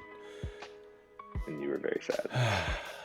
Yes. For now, you were gifted a pretty cool Mox. I was, and I'll probably can flash it up on the screen. But basically, they took a Judge Foil Mox. Eminence was kind enough to take a Judge Foil Mox Opal, hand it over to Gold Sabertooth, who is an amazing artist, who went and altered the Mox Opal to sort of put Mindbreak Trap in the background of the Opal and gifted it to me. Yeah. Very, very cool. Rough. Just rough. So yeah, long story short, I lost that game. Peter ended up winning it with a Niv Mizzet Curiosity combo. You can watch it in the stream game. I don't want to talk about it any more than that. I'm just kind of sad. I blame myself. I think it comes from not enough practice on Thoracle deck. I don't think Rakdos. There's not a lot of combos where I go 1-2 win. Most of it's 1, 2, 3, 4, 5, 6, 7, 8 win, right? So I just gotta get some more practice in. But lost that game. Would have been so sweet to win. I would have went into day 2 in the number 1 seed. Instead, I dropped down to, I think it was 5th place or something like that at that point. But yeah, still in very good shape. still feeling No good. reason Still to complain feeling about good. Yeah. Yeah. 3-1. I do recommend checking out that game though. Dude, Peter's last turn was awesome. He piloted that beautifully, threw out the curiosity, huge stack battle, and once everyone was clearly gassed out in the stack battle, then he was like, okay, now on top of these nim triggers, here's an Ophidian Eye. Yeah. Yeah. Which was so cool to see. Yeah, going into day 2 though. Like I said, I think I was 12th overall in points. You were like 5th overall in points. I'm 203. You're 3-1-1. I go to my round 6, and I got pared down a little bit on this one, which felt nice. I was in first seat against God, who was it? It was. Ooh, this one's harder to remember because the game was so short. I know Rogsai was in. Oh, okay. I think it went me, then Najila in 2nd seat, Rogsai in 3rd seat, Atraxa in 4th seat.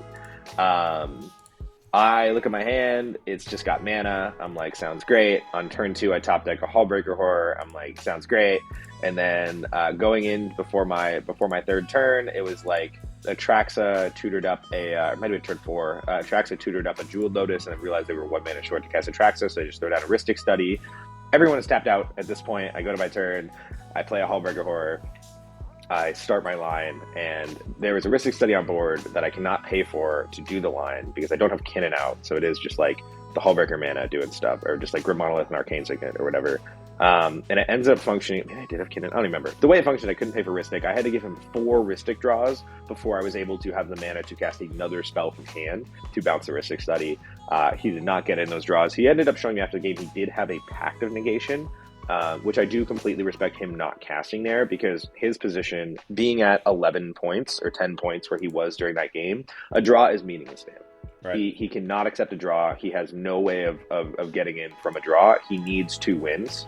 And so his mindset was, if I do this pact here, I die, and so I have no chance of winning this game, and then my best result is a draw. So it honestly is the same for me here either way. So like I agree and appreciate his decision to not cast the Pact of Negation, because that would have stopped me there. And against him dying and there being Najila and Rogsai, the 2 days left, there's no way that game goes to a draw. So I agree with that choice, and I appreciate it. And so yeah, I was able to win like on a turn 3 or turn 4 Hullbreaker line, like really quickly on that one, and that immediately locks me for top 16. I'm at 18 points. I'm 3-0-3, and I'm just good to go. Nice. How was your round 6? Yeah, so my round 6 was a pretty cool table actually, because it was a combination of 16 pointers and one poor bastard who is at, I believe, 13 points at that point, or 12 points. I don't remember what exactly it was, but in any case, it was tough because and there's 2 camps to this. This is an interesting little tidbit here. It's like, do you take intentional draws late in the tournament or not? And from my perspective, I'm of the opinion that if you have the opportunity to take a draw that guarantees you a slot into top 16, you take that rather than risking not getting into top 16.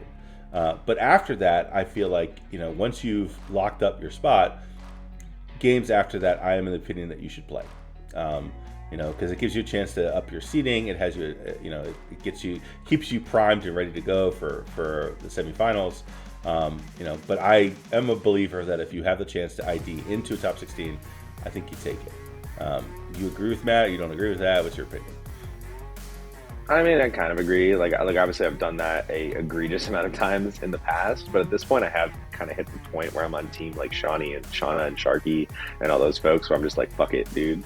I'm here to play Magic. I would like to play Magic.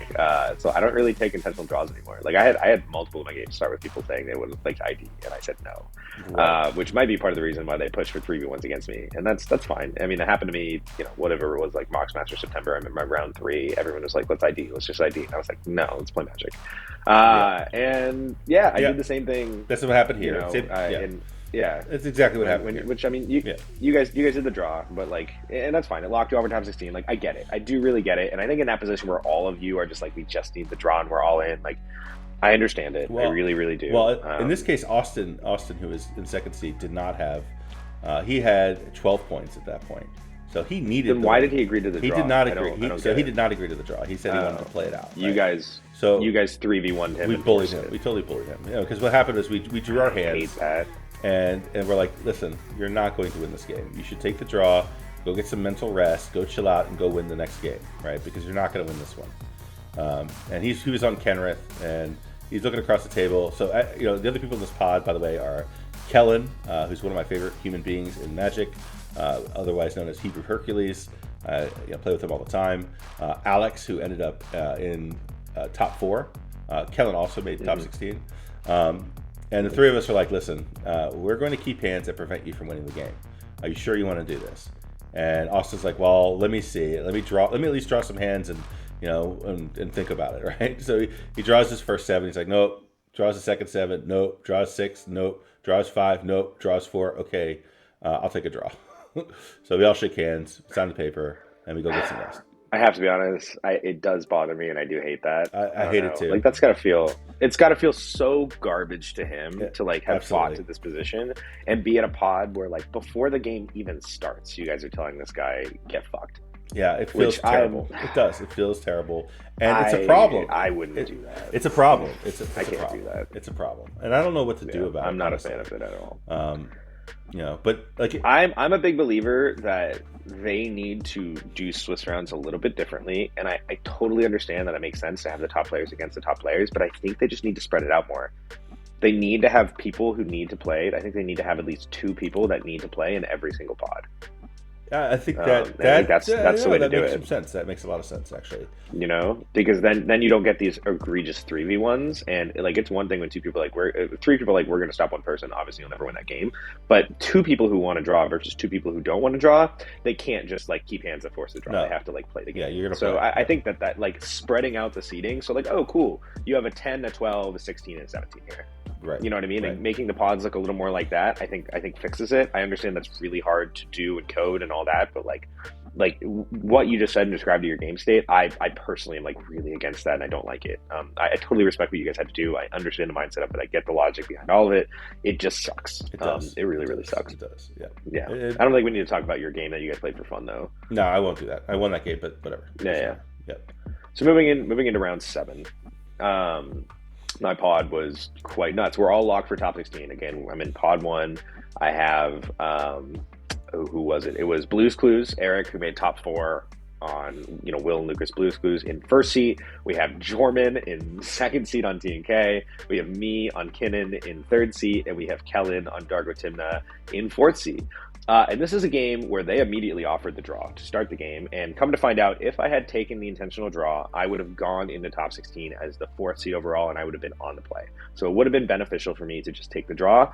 And I told them, nah, let's fucking play. I was like, my opinion was I thought at 18 points, I would have been in second seat, whether I won or if I lost that game or drew that game. I thought there would be more people at 20. So I was like, let's play this game. I'm playing for seeding, like whatever. And everyone was like, okay, like sure, fine. We're all locked. Who cares?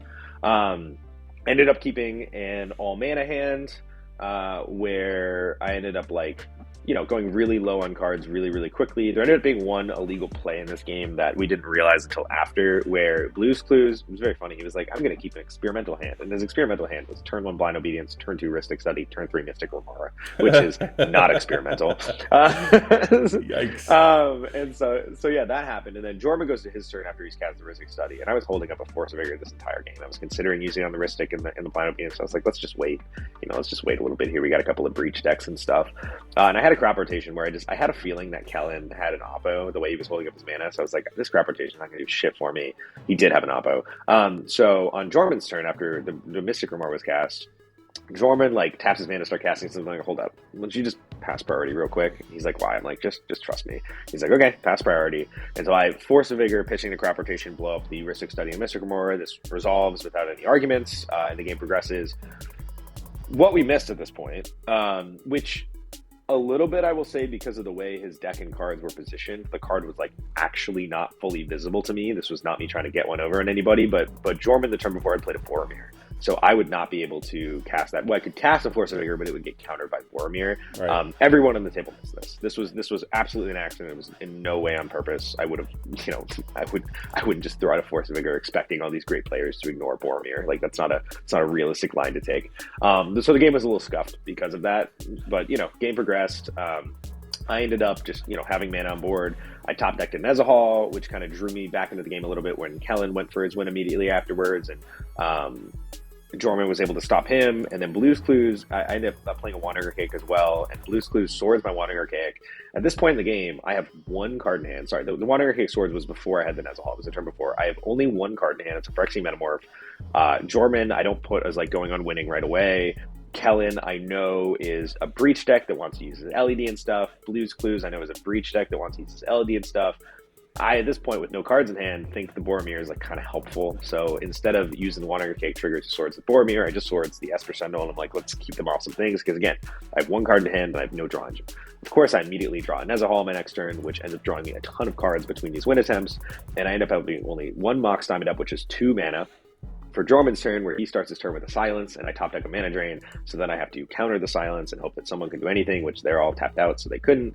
And then he proceeds to Angel's Grace Ad Nauseam while I'm looking at multiple pieces of free interaction in my hand that I can't cast. If I'd chosen to Swords to Boromir a couple turns before, I actually think I win that game. I'm still not 100% sure, like looking back on it, if it was correct to Swords of Boromir, because like I didn't know I was going to draw Nezahal and get into a bunch of free interactions, so it's kind of a tough spot, and it does like stop a lot of the combos that we might have did people's turns. But hindsight 2020, if I had Swords of Boromir, I stop that Ad Nauseam with a Force Negation, I untap and I win the game with a Basalt line. But we lose that game. We go into top 16 as the 6th seed overall. We are at 18 points, and we're still feeling absolutely great. Did you even play round 7? Or you just no, it was another nasty little forced draw situation, and it was really awkward because this was right. So this was against Ori, who ended up winning the entire tournament on his Blue Farm deck. Maxwell, the 3rd max in the tournament, actually the 4th max in the tournament. There were 4 maxes, but this is the judge that everyone should know at this point from Eminence, and he was on his Vile Smasher, Malcolm Vile Smasher, I believe. No. Thrasia's Vile Smasher. Thrasia's Vile Smasher, right, there you go. Thrasia's Vile Smasher deck, which is really sweet. And we had Alex, who at this point everyone should know accepted, who plays Kenrith. And it was a really awkward point situation because I had 17 points at that point, and it was a virtual lock for top 16. I wasn't worried at all. Ori already had 18 points. It was not worried at all. And Maxwell had 16 points, which was, at that point, pretty apparent was likely to not make it into top 16. Whereas if he took a draw on this game, he would be a lock for top 16. Alex was even worse situation, was at 15 points. So Alex needed to win this game in order to get into top 16. Of course, he's in 4th seed. Alex wants to play. I'm like, yeah, I understand. We need to play. I understand Max wanted to draw, and that would be great for him. But let's play the game. If either one of those guys wins, they get into top 16. Fantastic. That's the way to do this. So we agreed to play. Even though I was tired at that point, even though I would welcome just chilling, it makes perfect sense for us to play that game. So we draw our hands. There's some crazy wheel shenanigans that happen in the first 2 turns. It gets back to Ori's turn. Our graveyards are stuffed full of goodness. Ori cast a Mean Betrayal. And we're all like, I guess we're going to see what happens here. And Ori goes, nope, how about this? Instead of me winning, I'll offer the draw. And that way we can all shake hands and go chill. And Alex just looks very nice of him to do. Very, very classy thing to do. Max looks like, a weight has been lifted off his shoulders. He's so relieved. He's like, hell yes, I'll take the draw. Alex is looking at him like, the pain, the agony. Be in that situation where taking the draw means he's almost certainly out of top 16, and the tournament will be ending for him at this point. But he also is very aware that, this looks like a win attempt on the stack. And I'm like, I look over at Alex like, dude, buddy, I feel your pain, but let me show you my hand so that you know that if I had interaction to stop Ori right now, if I had the ability to stop him and continue the game, I would, but I don't. And I showed him my hand. He's like, okay, I'll take the draw. So at that point, we drew, and I was at 18 points. And that was the end of the Swiss. Yeah, gotta say, Ori is a human being. Pleasure to lose to. Great guy. like what a nice guy. Such a nice guy. Like, Yeah. honestly, such a nice guy. So yeah, that was the end of the Swiss. So They announced top 16, and yeah, I came in at number 6. You came in at number 7. Feels good. I did enjoy looking up at you, just giving you that haha, motherfucker. yeah. Even though we had exactly the same record, it's just that his opponent win percentage was 0.93% better than mine. So that's why he was in 6th, and I was in 7th going into top 16. But that's actually great because that puts both of us in seat 2 going into the semifinals. We're all pretty hyped. That means we're not playing against each other. Yeah, we never played each other. And here's the really cool thing about that is, Max, who I mentioned in the last round, also made top 16 and also in a position where all 3 of us were going to be in separate pods. So there was a distinct possibility that if all 3 of us won our semifinal pods, 3 of the 4 in the top 4 could have been Max's. Which is pretty cool. Pretty cool. awesome. He's a fake one though. He's a Maxwell. Yeah, correct. We're true Maxes. We're pure Maxes. Yeah, exactly. I am the only Max Sternberg in the world, actually. I'm the only, because people don't realize this. Yeah. Max is actually an unusual name. It's almost always Maxwell or Maximilian. So Max, just as Max, is unusual. Yeah. And then Sternberg is almost always ERG at the end. And I am a URG. So I am 2 uncommon names that have made it unique. Yeah, well, my last name is an abomination, so nobody has that last name. And I'm also... When was the last time someone spelled that shit? Correctly? I can't even remember. Yeah, when was the last time someone spelled it correctly? I mean, I even look at my friends' phones who have known me for 10 years and they still have my last name as ERG in it. Yeah, I'm like, get fucked. Yeah. But anyway, going into semifinals, tell us about your pod. I was once again the feature match, so this one can be streamed. Second seat, I had Ori on Blue Farm, the eventual champion, so he wins this game. On my right, me on Kinnan in second seat. We had Kellen on Dargo Timna in third seat, and we had Connor on Rogsai in fourth seat. This game was unfortunate because I had to maul all the way to 4, and this was not me greedily looking for anything. I genuinely could not draw something even remotely close to a functional hand, which was super frustrating to have this happen in the top 16 game. I end up keeping a hand that is land, Armored Scrap Gorger, Swan Song. And you're like, Max, a mull to 4 and you've kept interaction? Yes, I will do that. And that is because I'm looking at double fucking turbo. And I'm like, I need a piece of interaction so that this game continues, so that I have a chance. And guess what? If I didn't have that Swan Song, we fucking lose so fast. So it did matter. But yeah, I mean, the way this went, my first turn top deck was a Fierce Guardianship. So I just go land pass. My next turn top deck is a Mindbreak Trap. So I go land Scrap Gorger, because now I'm holding up at least the Mindbreak Trap. Get to my turn 3, all I do is play Kinnan and pass with Scrap Gorger up. Kellen at this point plays a Wish Claw. Rogsai ends up bouncing Blue Farm's Mystic Remora and just going immediately for the win attempt. Where their spell that they went for at the end, I think everyone kind of had an idea that Ori had a Flusterstorm at this point.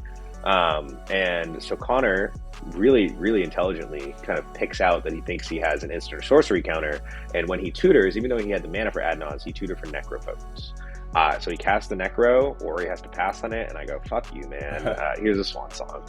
I really didn't want to have to use this. So everyone has a sigh of relief that the fucker who mulled before kept interaction. He literally was like, you didn't fucking keep that, did you? And I was like, I did. I absolutely did. Yeah. And they weren't ready because I had 2 more. So I get to my next turn, or he just replays the Mystic Remora and a Chromach and passes, and I play, and there was a Bowmaster, I think, at this point on the table as well, which ends up being pretty relevant. I play a Spellskite. I tap 2, play Spellskite, pass. And also, during Connor's turn, when he tutored, before I used the Swan Song, he gave me a Wishclaw Talisman. And I know, Wishclaw, terrifying to give it to the Kinnan player. I have 2 lands and Armored Scrap Gorger. I have 4 total mana. I have 2 or 3 cards in hand. There's a blue farm with a ton of cards in hand. There's a Timna Dargo deck already with another Wish Claw and a ton of cards in hand. I'm the obvious choice there. And I know people who play with me know I offer the deal a lot if I don't think I'm going to give the Wish Claw. If I don't think I'm going to get the Wish Claw of hey, just give it to me. I won't activate it. It has no abilities. I did not offer that on this Wish Claw because I was so confident that I was going to be getting this Wish Claw. And I did get this Wish Claw. But I think because I had the Wish Claw, everyone was more afraid of me than they needed to be, because with 4 mana, yes, 4 mana allows me to activate the Wish Claw and get Basalt Monolith and play Basalt Monolith. But if I don't have an outlet, that doesn't do anything. Just playing a Basalt and passing literally does nothing for me. And so I get to like another turn around after this. Kellen tries to do a bunch of combat damage with his Tymna, and Ori casts a Fire Covenant, and he tries to blow up everything on the board. And I don't want to counter this Fire Covenant, but I look at my board and I'm like, all I have is a Kinnan, an Armored Scrap Order, and a Spellskite. I have 2 lands. If this Fire Covenant resolves, I would 100% have no shot in hell of getting back in this game. And I look at him, I'm like, come on, bro. And I fierce it. And he's like, really? You had more? And I was like, yeah, I always do. And so in Mull to 4, I've now used 2 pieces of interaction. I have saved my board, and I've saved Callan's board. And then Ori decides to use a Path to Exile the Tymna, which some people have talked about, like, why would you let the Spellskite resolve? Why would you like not use Path on Kinnan with the Spellskite in the stack? All these things. Well, first off, this man was extremely confident that Fire Covenant was going to resolve and he was going to dunk on my shit anyway. But also, you do have to recognize, again, I have a Wish Claw. I have 4 mana, but like I have 2 cards in hand. I have so little mana. I can't do anything with this Wish Claw yet, and I genuinely cannot activate this Wish Claw because any of the other players immediately win with this Wish Claw. If I give Dargo double tutor, he wins. If I give Connor another tutor, he's Rockside. It's going to like immediately get back in the game intensely. And Ori obviously can win from this position with so many cards. So like I can't just give this Wish Claw. So in my brain, I'm holding it until I draw an outlet or something good to do with it. Where my cards in hand at this point, we get around 1 more turn cycle. I top deck, I think it was Nyx Bloom at this point. So my only cards in hand are Mindbreak Trap, Trinisphere, and Nyx Plumation. And now some people are immediately saying, well, just go get your Basalt and play Trinisphere. Wow, my hair is crazy right now. Just go get Trinisphere. No, because if I just get Trinisphere there, I have Kellen with 4 mana and his own Wish Claw, so he can just answer the Trinisphere. And then I've also played a Basalt at this point, so all eyes are on me, and I fucking die. Like 100% if I just use the Wish Claw there. I've now given them a Wish Claw, and there's no way my Basalt and Trinisphere stick around until my next turn cycle, so I'm continuing to wait. And what ends up happening is Kellen goes for it on his turn, and Dargo Tymna right after me. And again, I have 4 mana up, so I can hard cast this Mindbreak Trap. And what he does, he starts his turn by cracking the Wish Claw, and he goes and gets Dockside to hand, which we just know at this point. And then he suspiciously been holding up 1 white mana all game, and it turns out it was for an Orm's Chant. And we talked about this after the game. He's like, yeah, there was no reason for me to actually do this here because none of the spells you were going to cast were instants and sorceries, but he Orm's Chanted Ori, which I totally understand where you're not expecting me to have shit at this point, and Ori has 9 cards in hand, and you're kind of going for a win attempt. So I do understand Orm's Chanting Ori, but I just think you shouldn't have cast the Orm's Chant here. And then he casts a Dockside, and he is tapped out at this point after casting the Dockside.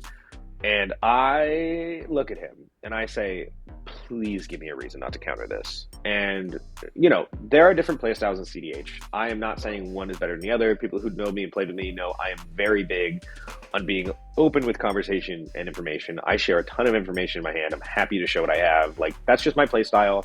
Right. And I think that having this openness of information can lead to just making a lot of correct decisions. There are upsides and downsides to not revealing or revealing information, and they show themselves in different moments. I think this is one of those moments that really shows like being a little more open with conversation would have saved this game, and an unwillingness to present the information makes you look more scary. So you have to also recognize he cast an Orm's Chant. He's trying to silence a player who has interaction. Like, that's scary. And then he casts his Dockside in a Dargo deck, where Dockside is the ultimate enabler of Dargo lines. So you have to be aware of that. And so I say to him, what are you doing with this? And he says, I just want to get some card advantage. Which, in a Mardu deck, can mean a lot of things. Yeah. It can mean Adnaz, it can mean Necropotence, it can mean all these things. And you can say, okay, but you can just Mindbreak Trap whatever he does after it. But in a Dargo deck, because Dockside is such an enabler, one, it's incredibly powerful to exile the Dockside because it turns off Cloudstone lines. It turns off all these easy Dargo lines and just sacking treasures to get him out. Like, there's a lot of value in hitting the Dockside. And he just says, I'm trying to get some card advantage. And I ask him what it is, and he's refusing to give me any further information. And so I go, okay, like, if that's what it is, then I have to counter this. Right. And I really didn't want to use a Mindbreak Trap there because I'm very confident at this point we're going to be losing to Ori, who Ori is down at a super low life total at this point. He ends up from drawing cards and using his Fire Covenant and all these things. He's down to 3 life. He's down to 3 total life. But he has a shitload of cards in hand and he has the most mana on board. And it's like very apparent to me that he's going to win this game if no one does anything. And so I Mindbreak Trap the Dockside, where my thought process at this point is, okay, if I Mindbreak Trap the Dockside, Dargo Tymna is shut off, their turn ends immediately, and I know that. Connor on Rogside doesn't have shit going on, and he has a 2/2 Swan in the air that Ori can't block. and there was like a Bowmaster, like there were definitely ways that they could kill Ori, which we found out Connor did have a snap to just like snap the Bowmaster so it could be recast, and that would have killed him. But yeah, my thought process is I have 4 mana. I understand I have a Wishclaw Talisman. I was also given another Wishclaw Talisman by Kellen on this turn, which to the stream looks like, oh my god, I'm going to win right away. The deal I made with Kellen was, give me the Wishclaw and I promise not to activate it for the rest of the game. It's a useless artifact with no abilities, just to feed your Docksides. That is word for word what I said, and anyone who's ever played with me knows that that is 100% accurate. I will not use that Wishclaw no matter what. I don't care if it gets back to my turn and using that Wishclaw deterministically wins me the game. I will not activate it. That's just not the type of player I am. If I make a deal, I stick to my word. So I think Kellen knew that, so he did give me the Wishclaw. I think Connor might have thought I was lying, would be my guess, because I can't see any other reason that you don't kill Ori here, unless you think that Ori is necessary for stopping me, which if you think I have 2 Wishclaws, then obviously I'm able to win the game from that position deterministically, so maybe that's where his head is at. But yeah, after I Mindbreak Trap the Dockside, Kellen swings at me for 7 damage and passes, and then Connor untaps, swings at me for 4 damage and passes to Ori, and I'm like kind of shocked at this point. I couldn't understand why you would keep him alive. And so yeah, Ori immediately, and I told him very clearly when I Mindbreak Trap Dockside, I said, this is my last piece of interaction. Like, I have nothing for Ori, because I was very confident that the information of me having nothing else and no one else doing anything would like absolutely result in him dying. And just not the way it played out. They just didn't do anything to Ori, pass the turn to him, and he untaps and immediately wins the game at 3 life, which was a little frustrating. Because I think that game could have been played better. From talking to Kellen afterwards, the card advantage he was going for was just the One Ring, which I would have snapped past in that One Ring so fast. Like, if he had just said, all I'm doing is casting the One Ring and passing, which is what he told me after the game he was going to do, 100%. Like, I don't give a shit about that. And I would have been holding up Mindbreak Trap. I would have been holding up Armored Scrapgorger to deal with Ori's Breach Line. Like, that turn does probably get to me. And the great thing about it is, it's like, I think that they were convinced somehow that I was going to win the game.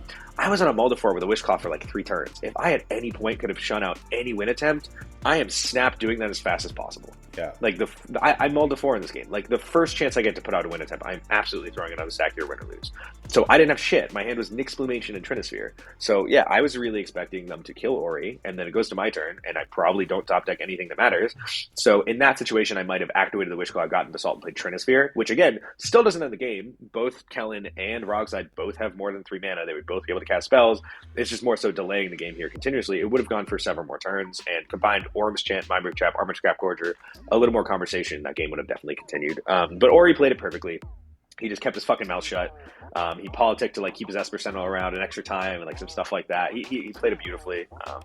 Yeah, it felt a little shitty to have it end the way it did. I wasn't like a huge fan of the choices, but like I understand the thought process with how they may have been thinking. I totally respect Kellen's play style where he just doesn't reveal information, and like sometimes that is absolutely the correct thing to do. And I don't know, I'd like to talk to Connor and like understand why he didn't sing with the Swan. I just like haven't gotten any clarification on that, so I'd be curious to know what his thought process was. I'm sure I respect his reasons. Obviously, he's a very talented pilot, but yeah, I would like to understand, just because I haven't been able to come up with like a solid reason to not at least put him to 1 life there, because nothing kills him. So even if you were worried about him, it just leaves it like more accessible to die to a Bowmaster trigger or something. Right. But yeah, it was an interesting game. Yeah, it feels shitty to fall short yet again. I was really feeling confident. I mean, I was talking to you on before the tournament started. Like, I was feeling really good about this one, and I thought this might be the time I finally take one down. So especially being in a position that like this game totally could have continued, and like there's a very real chance that it does end up with me winning, and it wasn't a huge fan of the way it ended, but like I said, respect it all. Yeah, I mean, my game had some similar impacts. I mean, there's something to be said for this being round 8 in a 2-day tournament and everyone being exhausted, and it gets much more and more difficult as it grinds on to be perfectly optimal with your plays, and it's much easier to make mistakes. It's much easier to do things that it's hard to see the complexity of the decisions where you're going awry. So sometimes that happens. I think the other thing is I'll tell you for myself, and I know for a fact that you're exactly the same way, is that if I tell you I'm going to do something, or I tell you I'm not going to do something, it does not matter if lying to you would win the game. I'm not going to lie. I'm not going to do it. Even if I was in a top 4 match and I had the opportunity to lie to win the game, I'm not going to do it, because I think the integrity is more important longer term than just stealing a win and losing your integrity in the short term. And I think both of us have been on video in streamed games honoring deals that would have otherwise like won us the game if we lied. Yes, but I understand at the same time. I understand being wary of someone lying to you in a game at that level. Like once you're in semis and in top four, I understand being wary of that. So I get it, and maybe that's what was going on. I don't know, but I could tell you, like for me, I'm never gonna lie to steal a game, even in top four. I'm just not gonna do that.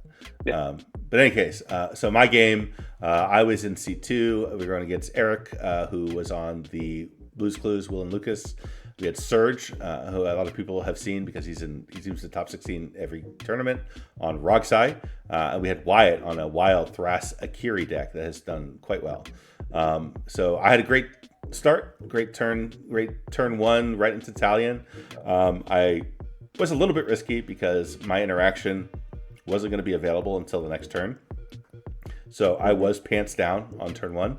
And going into Rogsai going after me is a little bit nerve-wracking. And sure enough, on his turn, he goes land, Lotus Petal, Dark Ritual, Necropotent. And I'm like, oh my God, here we go. He stacks the Lotus Petal, plays the Soul Ring, which I was like, okay. Puts aside 14 cards, because he took a few hits off of the Talion right away. Puts 14 cards in his hand and passes, cleans up his hand and passes with 7 cards in hand. And actually, this was a pretty huge misplay by him, as I found out later. He just didn't play Rograk. He just forgot to cast his Rograk because he had a Fierce Guardianship in his hand, which would have maybe been the difference maker in this game. But in any case, he didn't play his Rograk. He passes the turn. The Thrasikiri player, which was Wyatt, he had gone down to a mull to 4 and looked like a pretty rough mull. He played like a City of Traders and an LED and passed. I don't remember what Blues Clues did on his turn. It wasn't anything crazy. But it went back to me. I go turn to Karn. And once again, the whole table's like, oh God, this is going to be rough. I love Karn. I love Karn, dude. Yeah. It's so good. And it's funny, it's because before the tournament, I was like contemplating maybe taking Karn out. Karn is a house, and I'm sorry. Let's be clear. What did I say to you when you tried to take out Karn?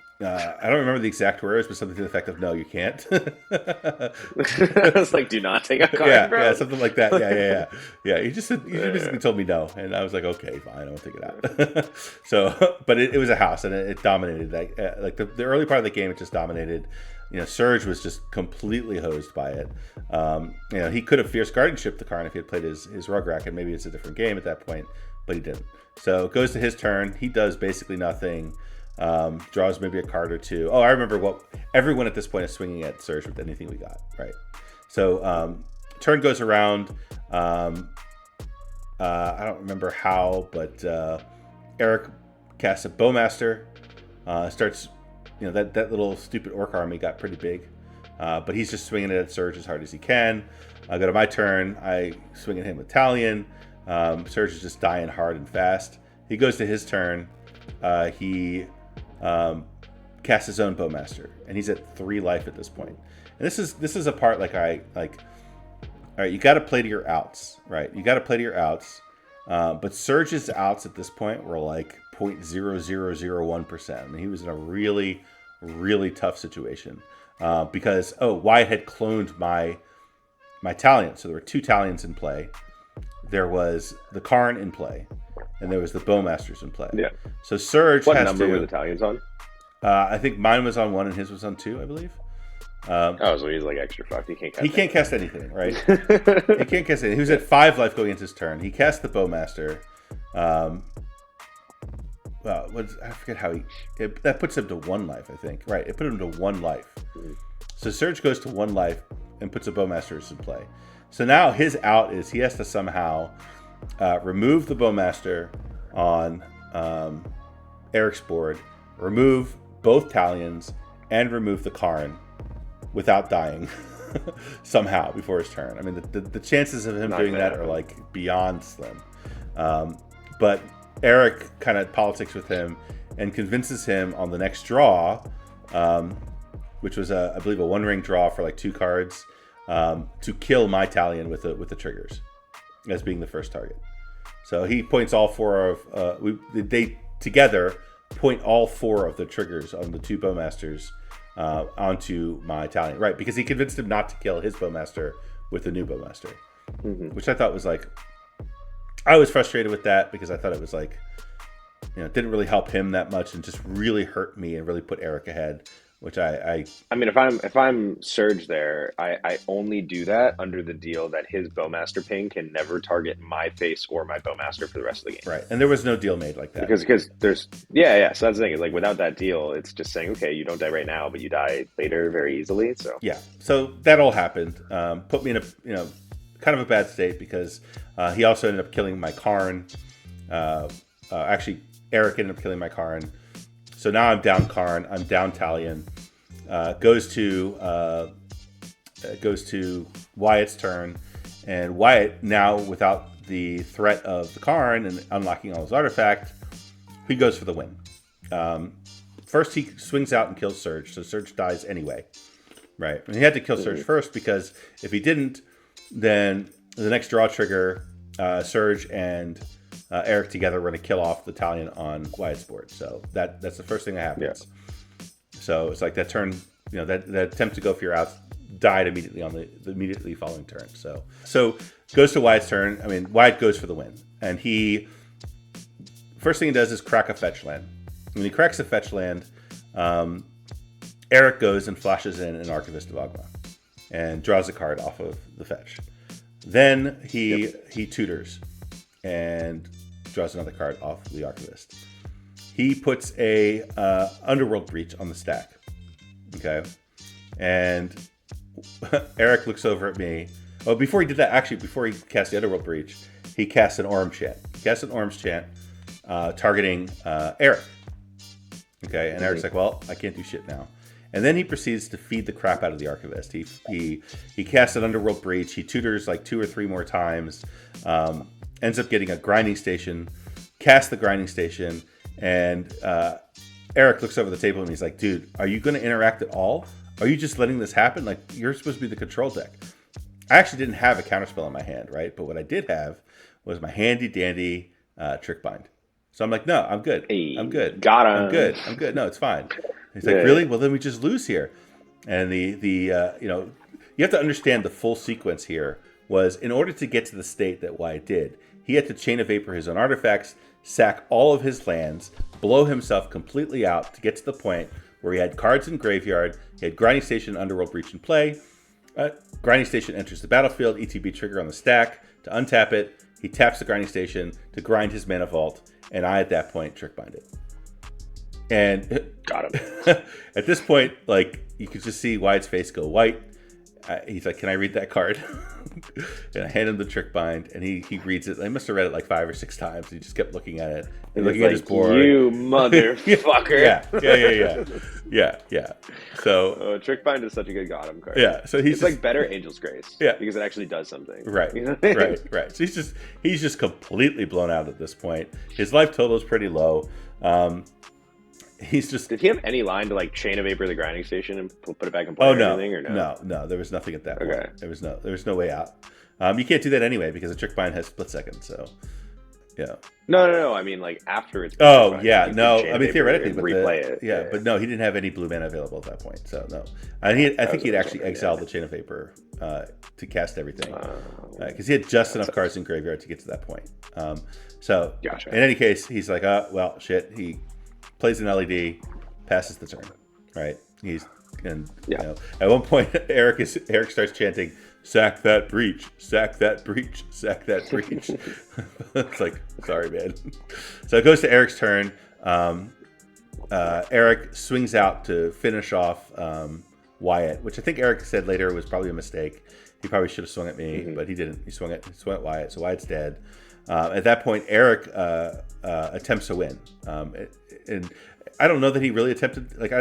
He didn't go all the way through with it because what he did is he cast the Dockside, which created some treasures, and I think what he was trying to do is set up a Cloudstone Curio loop to bounce his Commander Will with the Dockside, make infinite treasures, and then eventually play a Mayhem Devil and try to win that way. But he didn't have enough mana on board to do all of that. So he went through the process, realized he couldn't get there. He actually started the whole turn with a silence, right, to try to get there, and I had to let that resolve. I realized he couldn't get there and ended up passing the turn to me. During my I cast a Tainted Pact, found a Vampiric Tutor, cast the Vampiric Tutor in my upkeep. He had it on board at that point, leaving out important details, but on the end of his turn, he finished his turn casting a Ranger Captain of Eos and passing. So presumably set up to try to win on the following turn, right? So I go and I Vamp Tutor. And at that point, my goal is to bait out that Ranger Captain, get him to crack it. And he looks at me and goes, "What are you getting with a Vamp Tutor?" And I look at him and I do my best to look like uncomfortable. And I'm like, I can't answer that question. He's like, "Well, if you don't answer that question, if I don't know what you're doing, I'm going to have to crack this Ranger Captain." And I'm like, and then I like sit back in my chair and I'm like, shit. And I look I'm upset. And I'm like, dude, I'm not going to tell you. And he's like, "All right, I'm cracking the Ranger Captain." I'm like, sweet, thank you. Great. Appreciate you. Yeah, and I go and I put a Psych Rift on top of my library. Draw the Psych Rift, pass the turn, right? And I'm set up nicely. On his turn, I've got the Psych Rift available. The Ranger Captain's gone. Feeling pretty good, right? And I also have, at this point, I have a One Ring on board. I have an Imp Seal in hand, right? And I needed to get to critical mana. I needed a total of 9 mana available so that I could go Hullbreaker Horror into a 2 mana spell or whatever to start the loop and start the chain. But I needed to be able to tutor and do I just needed a lot of mana to get there. You were also so low on life. Not at that point. I wasn't quite that low yet. Okay. Because remember, there's a giant 16/16 Orcish army on the board at this point. So Gotcha. So turn passes. At this point, it's just a one-on-one, right? Now it's one-on-one, and a crowd is gathered around us. Like, what the hell's going on here? Why are these guys playing a one-on-one CDH match? So goes to his turn. He sets up the Cloudstone Courier, does the whole thing, gets everything into play. At that point, he has 2 mana untapped. He has Cloudstone Courier in play. He has a Dockside sitting there. He casts Will. Will ETBs, triggers Cloudstone Curio. Cloudstone Curio targets Dockside. And here's where I punted. All right, because what's going to happen at this point is Dockside's going to bounce to his hand. He's then going to tap his last 2 mana to cast the Dockside, create more treasures, infinite loot set up, right? So I, in my hand, have a Drown on the Lock, right? So the optimal play here is to let that happen all the way up to the point where he recasts the Dockside and counter the Dockside on the stack. Instead, I cast the Drown on the Lock, destroying the Dockside, right?